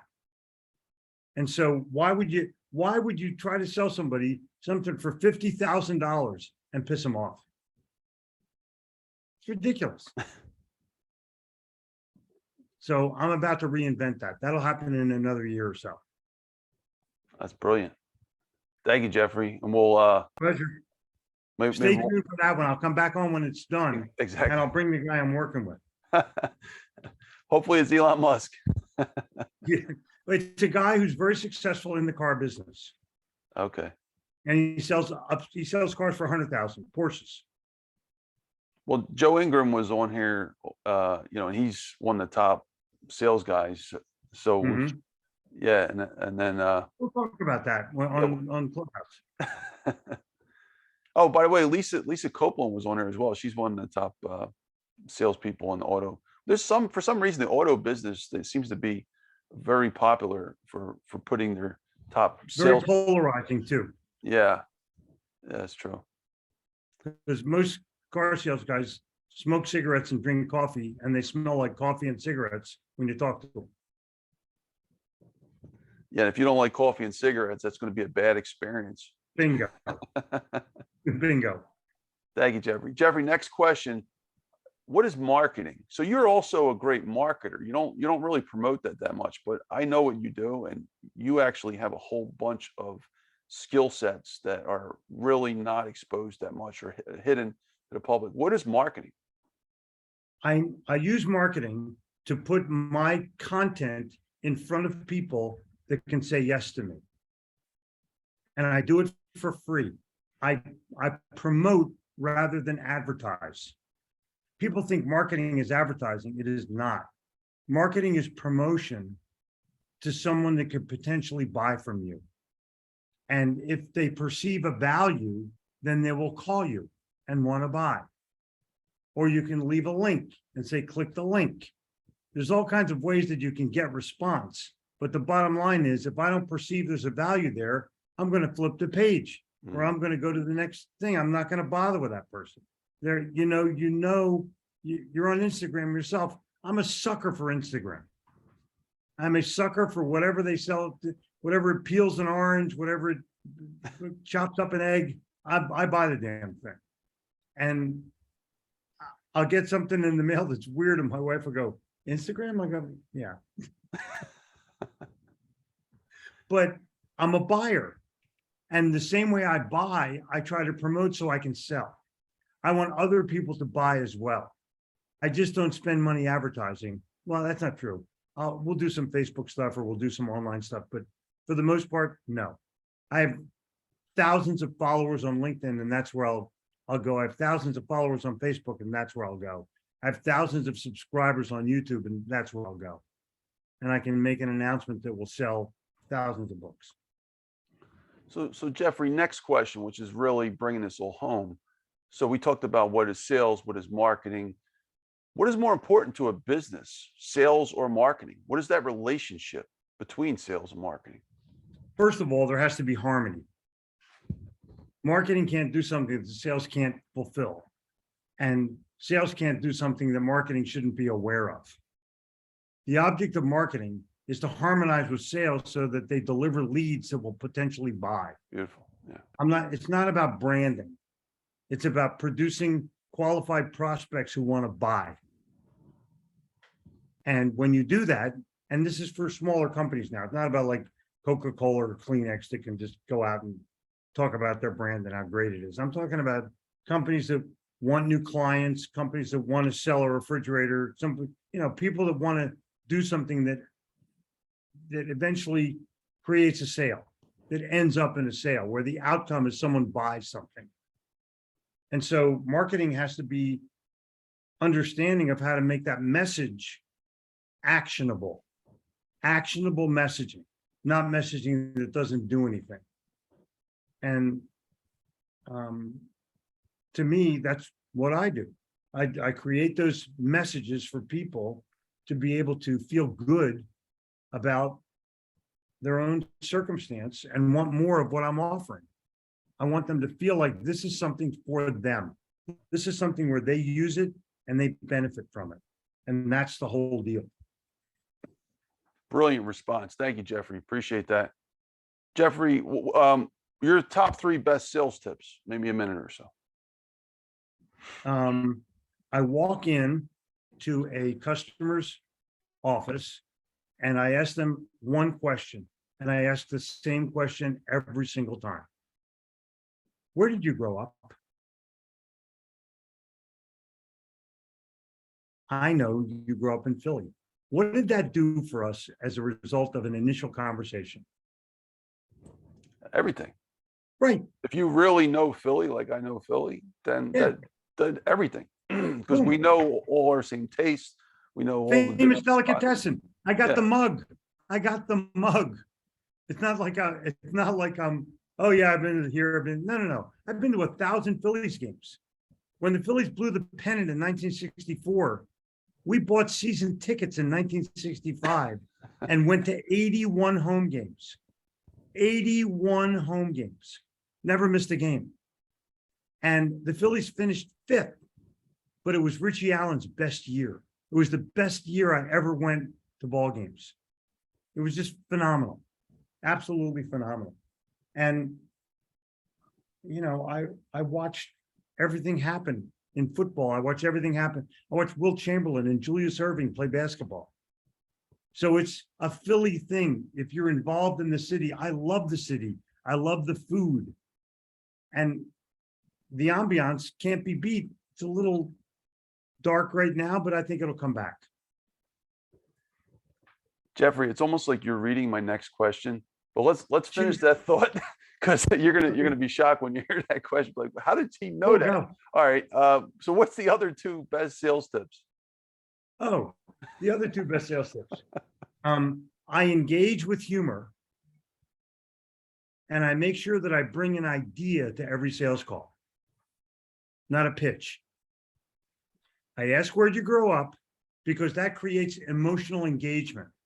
You think back to your house where you grew up and your siblings and your mom and dad, if they're still alive or they passed on, the fights that you had with your sibling in your bedroom, everything. There's a flood of emotion to where did you grow up? Not where are you from? Where did you grow up? And because that makes you think of your home, makes you think of your parents. So then I use humor to engage somebody and make them feel good about the process. And I make sure that I bring an idea into my sales call.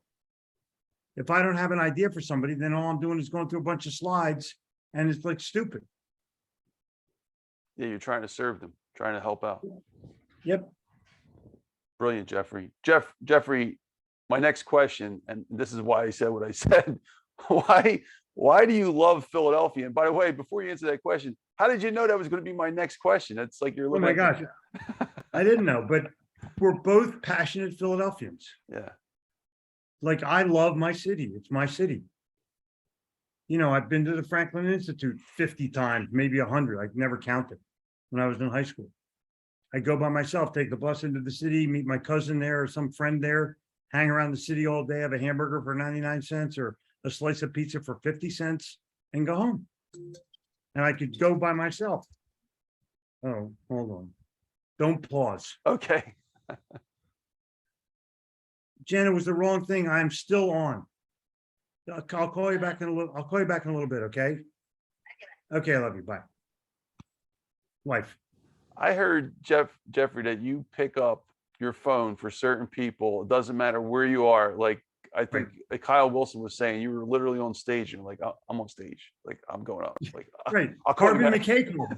Harvey Mackay called me. He's like my God. He's like my dad. And the father of the bride was giving a speech at a multi-million-dollar wedding. And Harvey calls. I'm like, there's a guy talking right now about his wedding of his daughter. I'll call you right back. But I never not take the call. So this really adds to, if this is going to be one of your best interviews ever, like, we needed Oh, this yeah. to happen. We needed to Of show course. this. Of course. Yeah, I practice what I preach. I walk my own talk. So tonight we had two interruptions, my wife and my daughter. You know, am I going to get, well, you took a phone call. No, it was my wife and my daughter. They're the two of the most important people in my life. That's beautiful. I love it. It says a lot about you. Thank you, Jeffrey. Well, I'll Appreciate tell you something else, and this is a guy you should have on your show. My voicemail is the Three Stooges. Hey, Mo, where's Gitomer? And because my buddy Steve Rizzo does all the voices. it. Uh-huh. You should have him on the show. It's so well worth it. He's an attitude guy, and you'll love him. He's hysterical. You know, Larry Fine was from, I believe, Third From and Philly. South. Yeah. Yeah. I love that. And it just burnt down. Oh, it did? Yeah, I think it was a fire. Oh, There's a Jim's fire burnt on down, yeah. literally every corner of South Street from front to, let's say, 6th in the past year and a half. My It's God. ridiculous. Yeah. You still love Philly though, right? Of course. Of course. I actually, you know, people go, Pats or Geno's, and I was neither. Yeah. Rick had who was Pat's grandson, who just passed away, by the way, had the Reading Terminal cheesesteak. So now I'm kind of reduced to Rick Jim's. passed away? Yeah. Rick Steaks? Yeah. Oh, wow. That's crazy. I know. I found out at the Reading Terminal. Man, I That's used to where I go get my to- news. My Philly news, I get. Think nuts. I know. When I go to Tommy DeNick's to get a roast beef sandwich, to get a brisket sandwich, which is the best sandwich in the world. Brisket sandwich, Tommy DeNick's, right in the middle of the Reading Terminal. And I was friends with his dad. Now I'm friends with his son, Joey, who took over the business. And I would get cinnamon buns at the Amish place, get half-done pickles at the other Amish place, and then go have my sandwich. And I'd see Joey and he would go, "You got the pickles?" I go, "Yeah, I got the pickles." Like I was known for what I did to come, and I only eat there a couple times a year, but you know somebody for 20 or 30 years, it becomes a friendship. Absolutely, especially when you're talking about food. Oh yeah, totally. Well, thank you, Jeffrey. Jeffrey, I have template questions left. I just want to respect your time. These are the same questions I've asked everyone from Les Brown to Kevin Go Harrington. for it. Probably take about 15 minutes, maybe a minute a question, if that's okay with you. Okay, do it. All right, awesome. So let's roll. Do you want to take a pause real quick or? Nope. Okay, great. All right. So, and as a writer and an author, can one book change the world? Yes. I mean, think about it. There's all kinds of books that have changed the world. I don't know whether mine has, but I can tell you the Little Red Book of Selling has made an impact. The Little Gold Book of Yes Attitude has sold 300,000 or 400,000 copies. It's made an impact. So I'm fairly certain that some of my stuff has done very well to help other people grow. Answer, yes. That's beautiful. Thank you, Jeffrey. All right, next question. What role has networking played in your life? I have a rule. When I moved to Charlotte, I didn't know anybody. Well, actually, I knew one person, but he didn't know anybody. So I invented my own rule of networking, and I called it the 50 butt rule. If there were more than 50 butts in a room, I put my butt there too. To meet people, understand what they did, and try to match people's skills who needed one another. And I was known in networking for helping other people put connections together. And that helped me win business and friends. And then I joined networking groups and I got involved as a leader of the group. So I would give a talk or give a speech to prove my involvement or my engagement. And that brought me customers all the time. So I combined helping other people with speaking or leadership, and networking played an integral role in my life, my first 10 years in Charlotte. And people you have met have helped you, as Bob Levine calls it, the bridges have got you over the bridge to where you needed to go, right? Totally. And I like that one part about what you said too. You helped other, and I can sense that from the first minute I talked to you, Jeffrey. It's like certain people, they're real protective of their inner circle and all of the people they know. And then you got people like Joe Ingram. Once they like you, it's like he had a great point. It's like, why am I going to, if I can make a connection and I think that they belong together, why am I going to hoard this? Like, let the universe just do what they want. If they want to meet each other, meet them. You know, like you're the same kind of guy. Like you're very free with that. There's different personalities and different thoughts in that. I'm like you, actually. I'm following what my dad did. He did the same thing. He's a giver. And you're either a giver or a taker. If you read Ayn Rand's Atlas Shrugged, you're either a giver or a looter. Read the book and you'll understand. Some people take way too much. Thank you, Jeffrey. Jeffrey, next question along the same vein is mentoring important, and who are some of your mentors? I was very blessed my whole life to have people that impacted my life in many different ways, whether it was music or business or money or sports. I found people that wanted to be my friends. And as a result of that, I could interact with them or call them anytime. And we would talk. Offline, I'll tell you some of them, it'll blow you away. But they gave me wisdom. And I use that wisdom every single day, Tony, every single day. My dad taught me the secret of inflation. You know what it is? Earn more money, and then it won't matter. That's true. Otherwise, you sit there and be all pissed off about it, which is stupid. Gas costs $2, gas costs $5 a gallon. You know what? What are you going to do? Leave your car on the road? Car's out of gas. No, you fill it up. How do you fill it up and not impact you? You earn more money. Always be earning. Yeah, exactly. Yeah, exactly. Going back to the mentor question, I've heard you say something. I don't remember where. You were telling a story. So is Jim Rohn? Was he one of your mentors, Jim Rohn? I did a big stage on Friday night. Maybe it was on stage. Kyle Wilson, and I incorporated Jim Rohn's lessons into the theme of the room, but really at the same time putting Kyle up on the pedestal for the stage. Kyle's 6 hour great. stage. Kyle's a great guy. Period. He's a giver. I think I heard, was it you directly or maybe somebody else telling the story of Jim speaking, and you had asked him about why do you give the same amount of love in every speech? It was me. I met him in a speaking room. I first was introduced him at the People's Network. We actually spoke together on the same stage. Kyle put us in the same rooms together, and he gave a speech and I gave a speech. So we knew each other. And when I saw he was speaking at a hotel in Dallas, I walked into the room, there was like 50 people. So I waited until he was done and I go, Jim, how can you give your best speech to 50 people when you're used to speaking to thousands of people? And he said, Jeffrey, you never know who's in the room, so you always do your best. And he said, one day I gave a speech to 19 people, and one of them was Anthony Robbins. Yeah, that's it. And just think about that. Yeah, It's that's incredible. So that taught me a lesson, a very valuable lesson. Like, you never go, well, there's only 25 people here, it doesn't matter. Yes, it does. Yes, it does. And you have a responsibility. If you're going to transfer a message, you be your best all the time. The second best is first loser.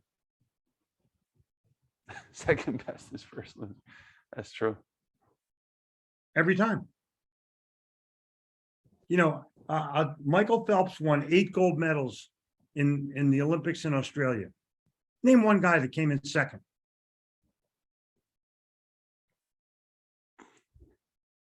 You can't. It doesn't matter. They're nameless. That's a great point. Well, thank you, Jeffrey. Appreciate that. And that's the story I wanted to hear, because that was a great message behind that. And especially, you know, a lot of these stages on Clubhouse, people worry about numbers too much. Absolutely. It's Absolutely. like, if you got the Don't worry right about people in the room. numbers, don't worry about money. Don't worry about numbers, don't worry about money. Be your best, do your best, be honest about it, you know, be ethical about it, and money just shows up. Every single time. The world will pay you back. Words of advice. Thank you so much, Jeffrey. Appreciate that. Jeffrey, next question. What are your, and I don't know if you know, if you read a lot of this, but what are your favorite financial books? And when I say financial, it could be like business, investing, money. You know, this is the Dr. Finance Live podcast, so I have to go into the little finance section here. It's okay. I rely on people who have expertise beyond my own. So I have a financial advisor or a financial planner or people that can guide me in the right direction, because people that I trust, because I can't fill my own teeth. I got to trust my dentist. I may not trust my dentist with financial advice, but I trust him to be my dentist. The same way I trust financial guys, but I don't want them drilling my teeth. They're not that good at it. So I pick people who are experts in the areas where I'm not. So I have an amazing lawyer. I have amazing accountants. I have amazing financial advisors, because I need them in my life. That's not what I want to do. I'm a writer. I'm a sales guy. I'm a dad. Leave me alone and let me work on my expertises and not try to branch over into something that I don't know anything about.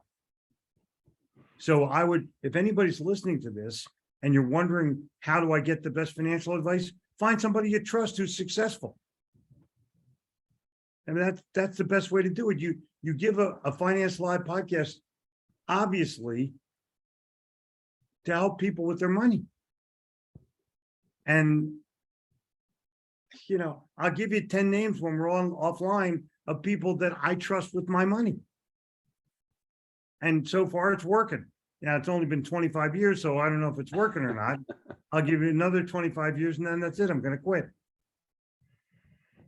So any particular books that you might have read over the years? Obviously Think and Grow Rich. I mean, that's counted as a finance book. No, Business I'll books, tell you, money. the original books that I've read, the original books on personal development were written in the 1850s by Samuel Smiles. He wrote Self-Help, Character, and Duty. Think about that in the 1850s when there wasn't a light bulb. Wow. And these are incredible, they're not good books, they're incredible books. And they guide you. They guide you ethically, morally, and inspire you to do the right thing, which will lead to the proper finance. Have you read a lot of self-help books, like the ancients, the older the originals? I read books 100 years old. What's Orson Swett Martin books, Dale Carnegie books, Napoleon Hill books, Robert Collier books. You name it, I've read the old guys. See, Jeffrey, that's where like I'm a little bit different. I came at this whole thing from a different door. I came at it from the academic finance direction. Mhm. I just entered the self-help space like a year and a half ago, 2 years ago. I mean, I read Think and Grow Rich, but other than that, that's it. And then like when Jim Cathcart was showing me his bookshelf ones on here on the podcast, he was doing a tutorial of all these historical self-help books. It's incredible. I mean, I wish I could have more time to start all over again, but We'll do another podcast. We'll do another podcast from my library, and I'll show you where to go and what to do. Yeah, that'd be great for you. But people don't understand. There's a book, there's a pamphlet, an essay written by Elbert Hubbard called Message to Garcia, written in 1899. And it's all about a guy who was given an envelope by President McKinley and said, deliver this message to Garcia, and he did. And that's the whole story. He didn't say, where's Garcia live? Am I being paid to do this? Is there overtime? You know, I got a kid in daycare that gets out at 4 o'clock. He didn't say any of that shit. He just did it. And that's what the world is looking for. Someone who can deliver the message to Garcia. The Science of Getting Rich. What is any thoughts on that book? I recently just read that, and even though people have been talking about it for a long time. It's okay. Is it the greatest book on the planet? No, but it's in the great books.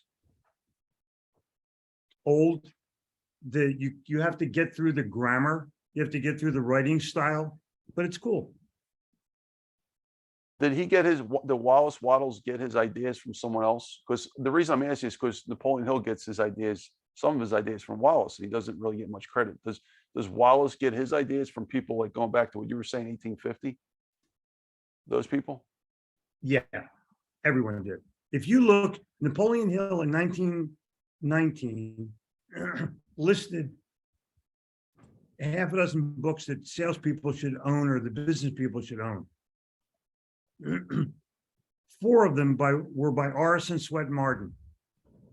That's where Napoleon Hill got his stuff, from books that were written 30 years before. And Martin got it from Samuel Smiles. It was written 50 years before. I mean, you don't plagiarize, but you take those ideas and you formulate your own philosophies as a result of them, and you write from that base of wisdom. Yeah, it makes a lot of sense. Thank you, Jeffrey. Appreciate that. Jeffrey, we're almost done. Just a few more questions. Do we need money to survive? Maybe a minute or so. Yes. Yeah, you do. Don't run out of money. Worst thing you can do. Because then you'll spend 30% of your time figuring out how to get money. Next question, Jeffrey, is finance necessary for everyone? Finance, the subject of finance. Everyone needs to be financially aware of how you handle money, and you need an expert to help you go along your path. Otherwise, you'll invest it like an idiot. Like I started to buy real estate. It's the best thing I ever did. I never bought stocks and bonds. I invested in sports memorabilia, Joe DiMaggio autographs, Babe Ruth autographs, things that will stand the test of time and never go down in value. I didn't want to have to worry about, I got to share a stock in Microsoft or Apple or whatever. I think it never interested me. So I invested in things that I knew and that I liked. So I am a world-class expert in sports memorabilia. I'm a world-class expert in buying old condominiums. So I have an expertise in what I put my money into, and I enjoy it. I'm not doing something. If I buy this, I could make a ton of money. I never bought an autograph because I thought it was going to go up in value. I bought an autograph because I loved it, and there was history behind the people that did it. That's words of wisdom. Thank you, Jeffrey. Appreciate it. Welcome. Jeffrey, next question. How important is having a purpose in business, and what is your purpose? Well, I have a philosophy, an overarching philosophy that I wrote when Jim Rohn challenged me to write my philosophy. I had acted it, but I'd never written it. My philosophy is very simple, 5 parts. I give value first. I help other people. I strive to be my best at what I love to do. I establish long-term relationships with everyone, and I have fun, and I do that every day. Those are my philosophical guidelines. I don't have a philosophy. I live my philosophy, and that drives me to my purpose. My first purpose is I give value first. My second purpose is I help other people. And I don't define it like I'm going to help all the poor people. No, that's bullshit. I'm not an altruist. I'm a capitalist. I help, I acquire, I sell, I build, I invest. Let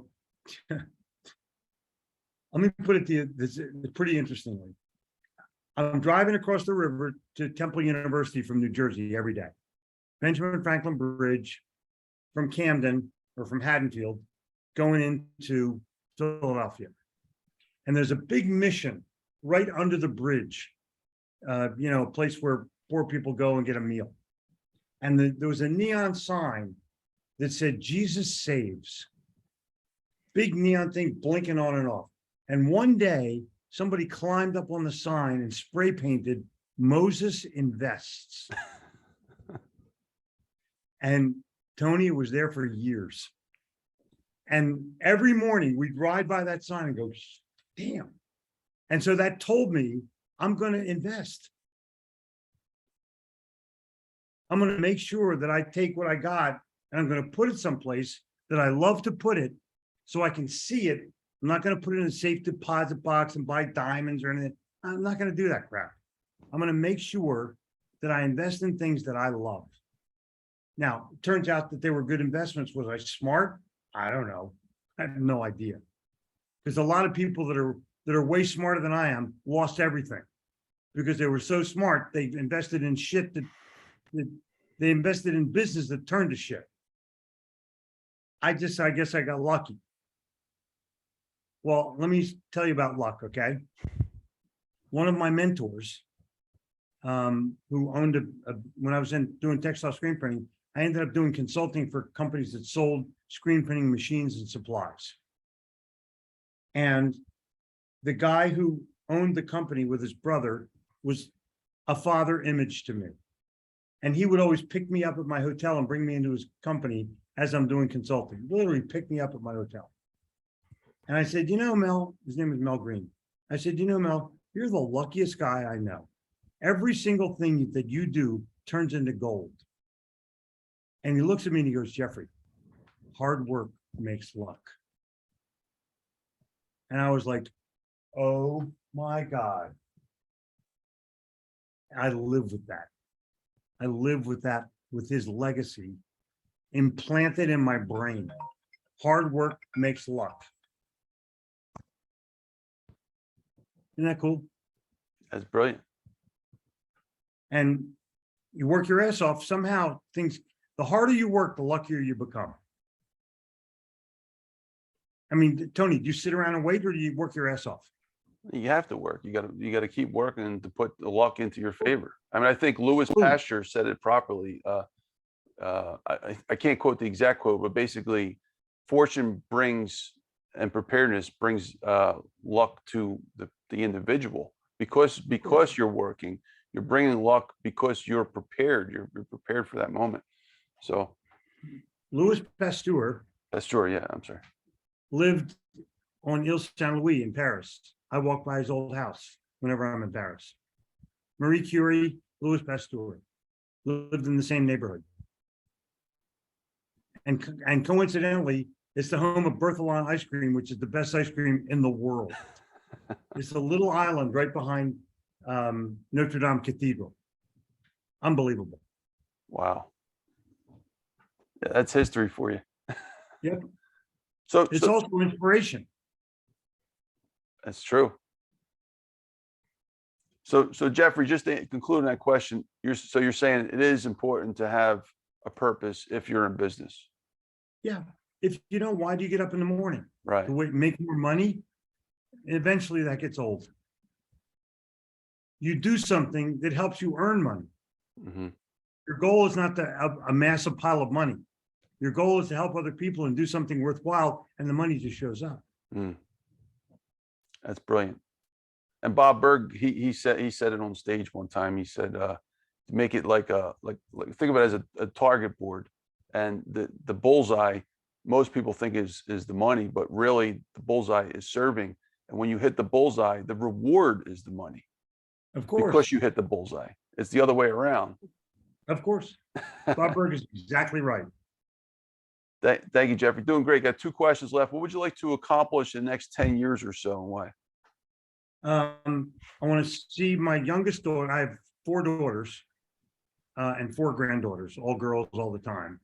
But I want to see my youngest daughter, who's 13, get to her life. She'll be 23 in 10 years. She'll be out there on her own. She thinks she wants to open up a business in Paris, and I can't wait to buy it for her.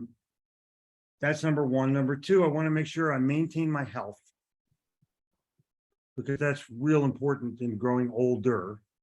Number 3, I want to make sure that my relationship with my wife stays strong, because many people don't value the friendship that goes with the relationship. My wife is the greatest. I want to make sure that she feels my value every day. So I'm going to be a great dad, a great grandfather, not a great grandfather, a great grandfather. And I'm going to value my family.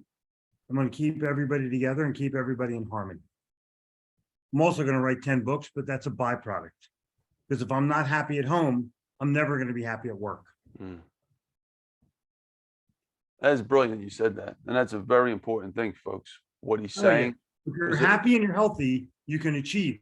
If one of those 2 are not there, you're not going to achieve. You're going to spend your time getting healthy or getting happy. That's a brilliant point. Thank you, Jeffrey. Appreciate that. Any movies planned or any other thing you want to accomplish next 10 years? I'll do more videos. I have a studio. I'll do as many videos as I possibly can, because videos will last forever. They're the preservation of your intellectual property. And so I'll continue to record. I'll continue to write. But my plans are pretty simple. I'm going to be at the beach if you need me. I'll be writing. I'm going to visit you too. You're going to visit me in Philly, I'm sure, but I got to visit you too. Oh, hell yeah. We're going to, we can fight over the check. And I wouldn't actually mind winning. Just making sure that we maintain a camaraderie that involves food and sales. We got it. We already got it. In that order. In that order. You're talking to one of the biggest eaters out there, so don't worry. And I'm not fat about it. I love it. Eat it, do healthy, be healthy. Yeah. So pizza is very healthy. Cheesesteaks very healthy. Tasty cakes very healthy. Hey, we'll count the calories. Don't worry. As long as it's within the calorie range, we can. We're good. Yeah. So that's great, Jeffrey. Now live speaking, like traveling, all that stuff. Is that still in your wheelhouse? Do you want to do Yeah, that it'll stuff? still be there. People will call up and want me to speak and I'll go speak. But just not I'm too not much. gonna market it so that I get more speeches, but people want me to be there, I'll go. Just not like you won't be doing like you did before, every day traveling and stuff. No, I'm gonna say it this way. I want to speak at a company where I can establish a longer term relationship and do more training as a result of my speech. Mm. That's where I'm at. How about masterminds or retreats? I had one for a couple of years. They're okay, but you can't be the smartest guy in the room. I want to join a mastermind where I'm not the smartest guy in the room. So if you know of one, I'm open. I actually have one coming up. I have Cool. Sharon Lecter and Mark Victor Hansen. We're going to go out to Arizona. It's going to be my first one. Well, that's what the plan is, in January, February. So we'll have some You're other. gonna go to Phoenix or you're gonna go to where are you gonna go? Haven't decided yet. This was as of 2 weeks ago. Me and Preston started figuring it out, but we got the blessings and we're ready to roll. We just got to iron the details out. Yeah, I would go to Sedona, Arizona, where they have vortexes and it's not, you can drive it from Phoenix. It's only 100 miles or so. It's worth it to go there. So something memorable though, because I'm like, I'm trying to build memorable experiences, memories that they'll never forget. It will be unbelievable. That's where my wife is right now. Is that right? Yeah. Wow. And guys that make a difference are now living there. All right. Well, I'll keep you posted on that, Jeffrey, because yeah, Please that, do. that would be a cool trip Please to do. hang out with everybody. All right. Well, thank you, Jeffrey. Last question. What would you like to be your legacy to this world? Well, I've spent my life helping people and as a family guy and as a writer. And my legacy will be my books. It's already there. I wrote the Little Red Book of Selling. I wrote the Little Gold Book of Yes Attitude and a bunch of other books. I'll probably have 30 books before I kick the bucket. But the bottom line is I'm building my legacy day by day, not at the end. And I want my legacy is what you want your kids to say at your funeral when they're giving your eulogy. Right. Or your wife to say at your funeral when they're giving your eulogy. And I had to give the eulogy for my mom and dad and talk about their legacy. So for me, it's important that I leave behind something for other people that benefits them for their whole life, not just for a moment. So I want my funeral to be a celebration, not a sad time. I already have the music picked out. Yeah. What's that? Philly music, Jerry Blavat music. Jerry Blavat. Are you serious? Or you really just want me to get Jerry Blavat? No, I'll show it to my laptop when we're done. That's funny. I feel a setup here. No, it's fine. It's totally fine. Okay. But All right, they're songs that remind me of my growing up. Mm. And those are the memories that you keep forever. Music is a memory for you. If I play the right song, I take you back to an exact place and time. Mm. I like food too, really. Like if you Exactly. certain foods, I don't yeah. know if you ever watched Ratatouille, the cartoon. It was Yep. The guy, the food critic came in and he was judging the food, and you can see him going back into time. It's like, wow, Yep. fantastic, right? So Exactly. Ratatouille is one of my favorite movies. that's an awesome show. But so Jeffrey, if you had to if you looked at your tombstone, you got one sentence and you wanted to show it to the world, what do you want that to say? Philadelphia won a Super Bowl.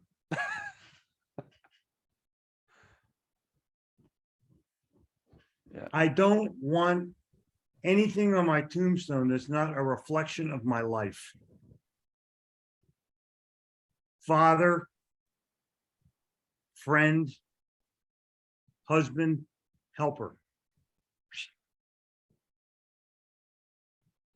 That's beautiful. Well, thank you, Jeffrey. That's the end of my interrogation. I appreciate you. Tony, hell of a job. Hell of a job. And it's fun. It was fun.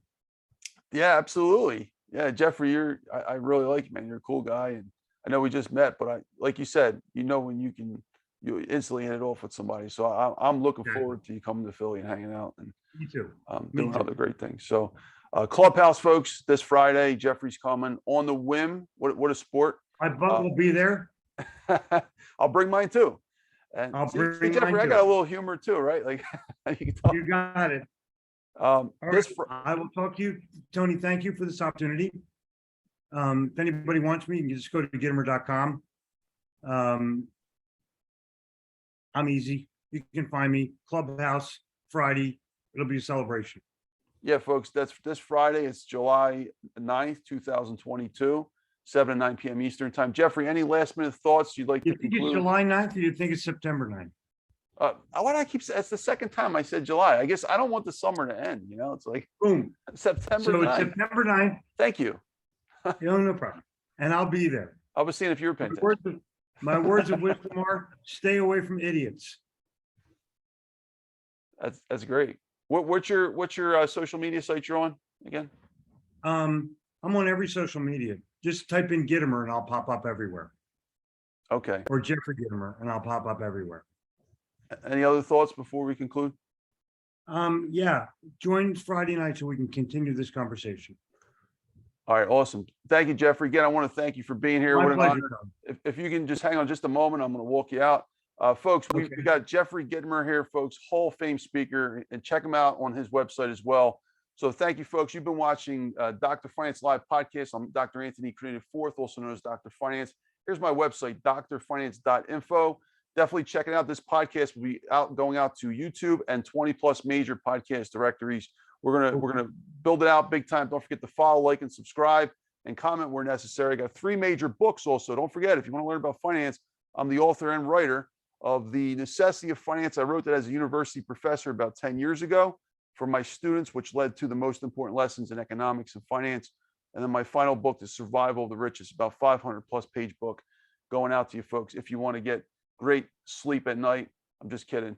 Read that. But thank you, folks. I'm going to see you on the next episode. Stay tuned and we'll see you then. Thank you, folks. Bye-bye now.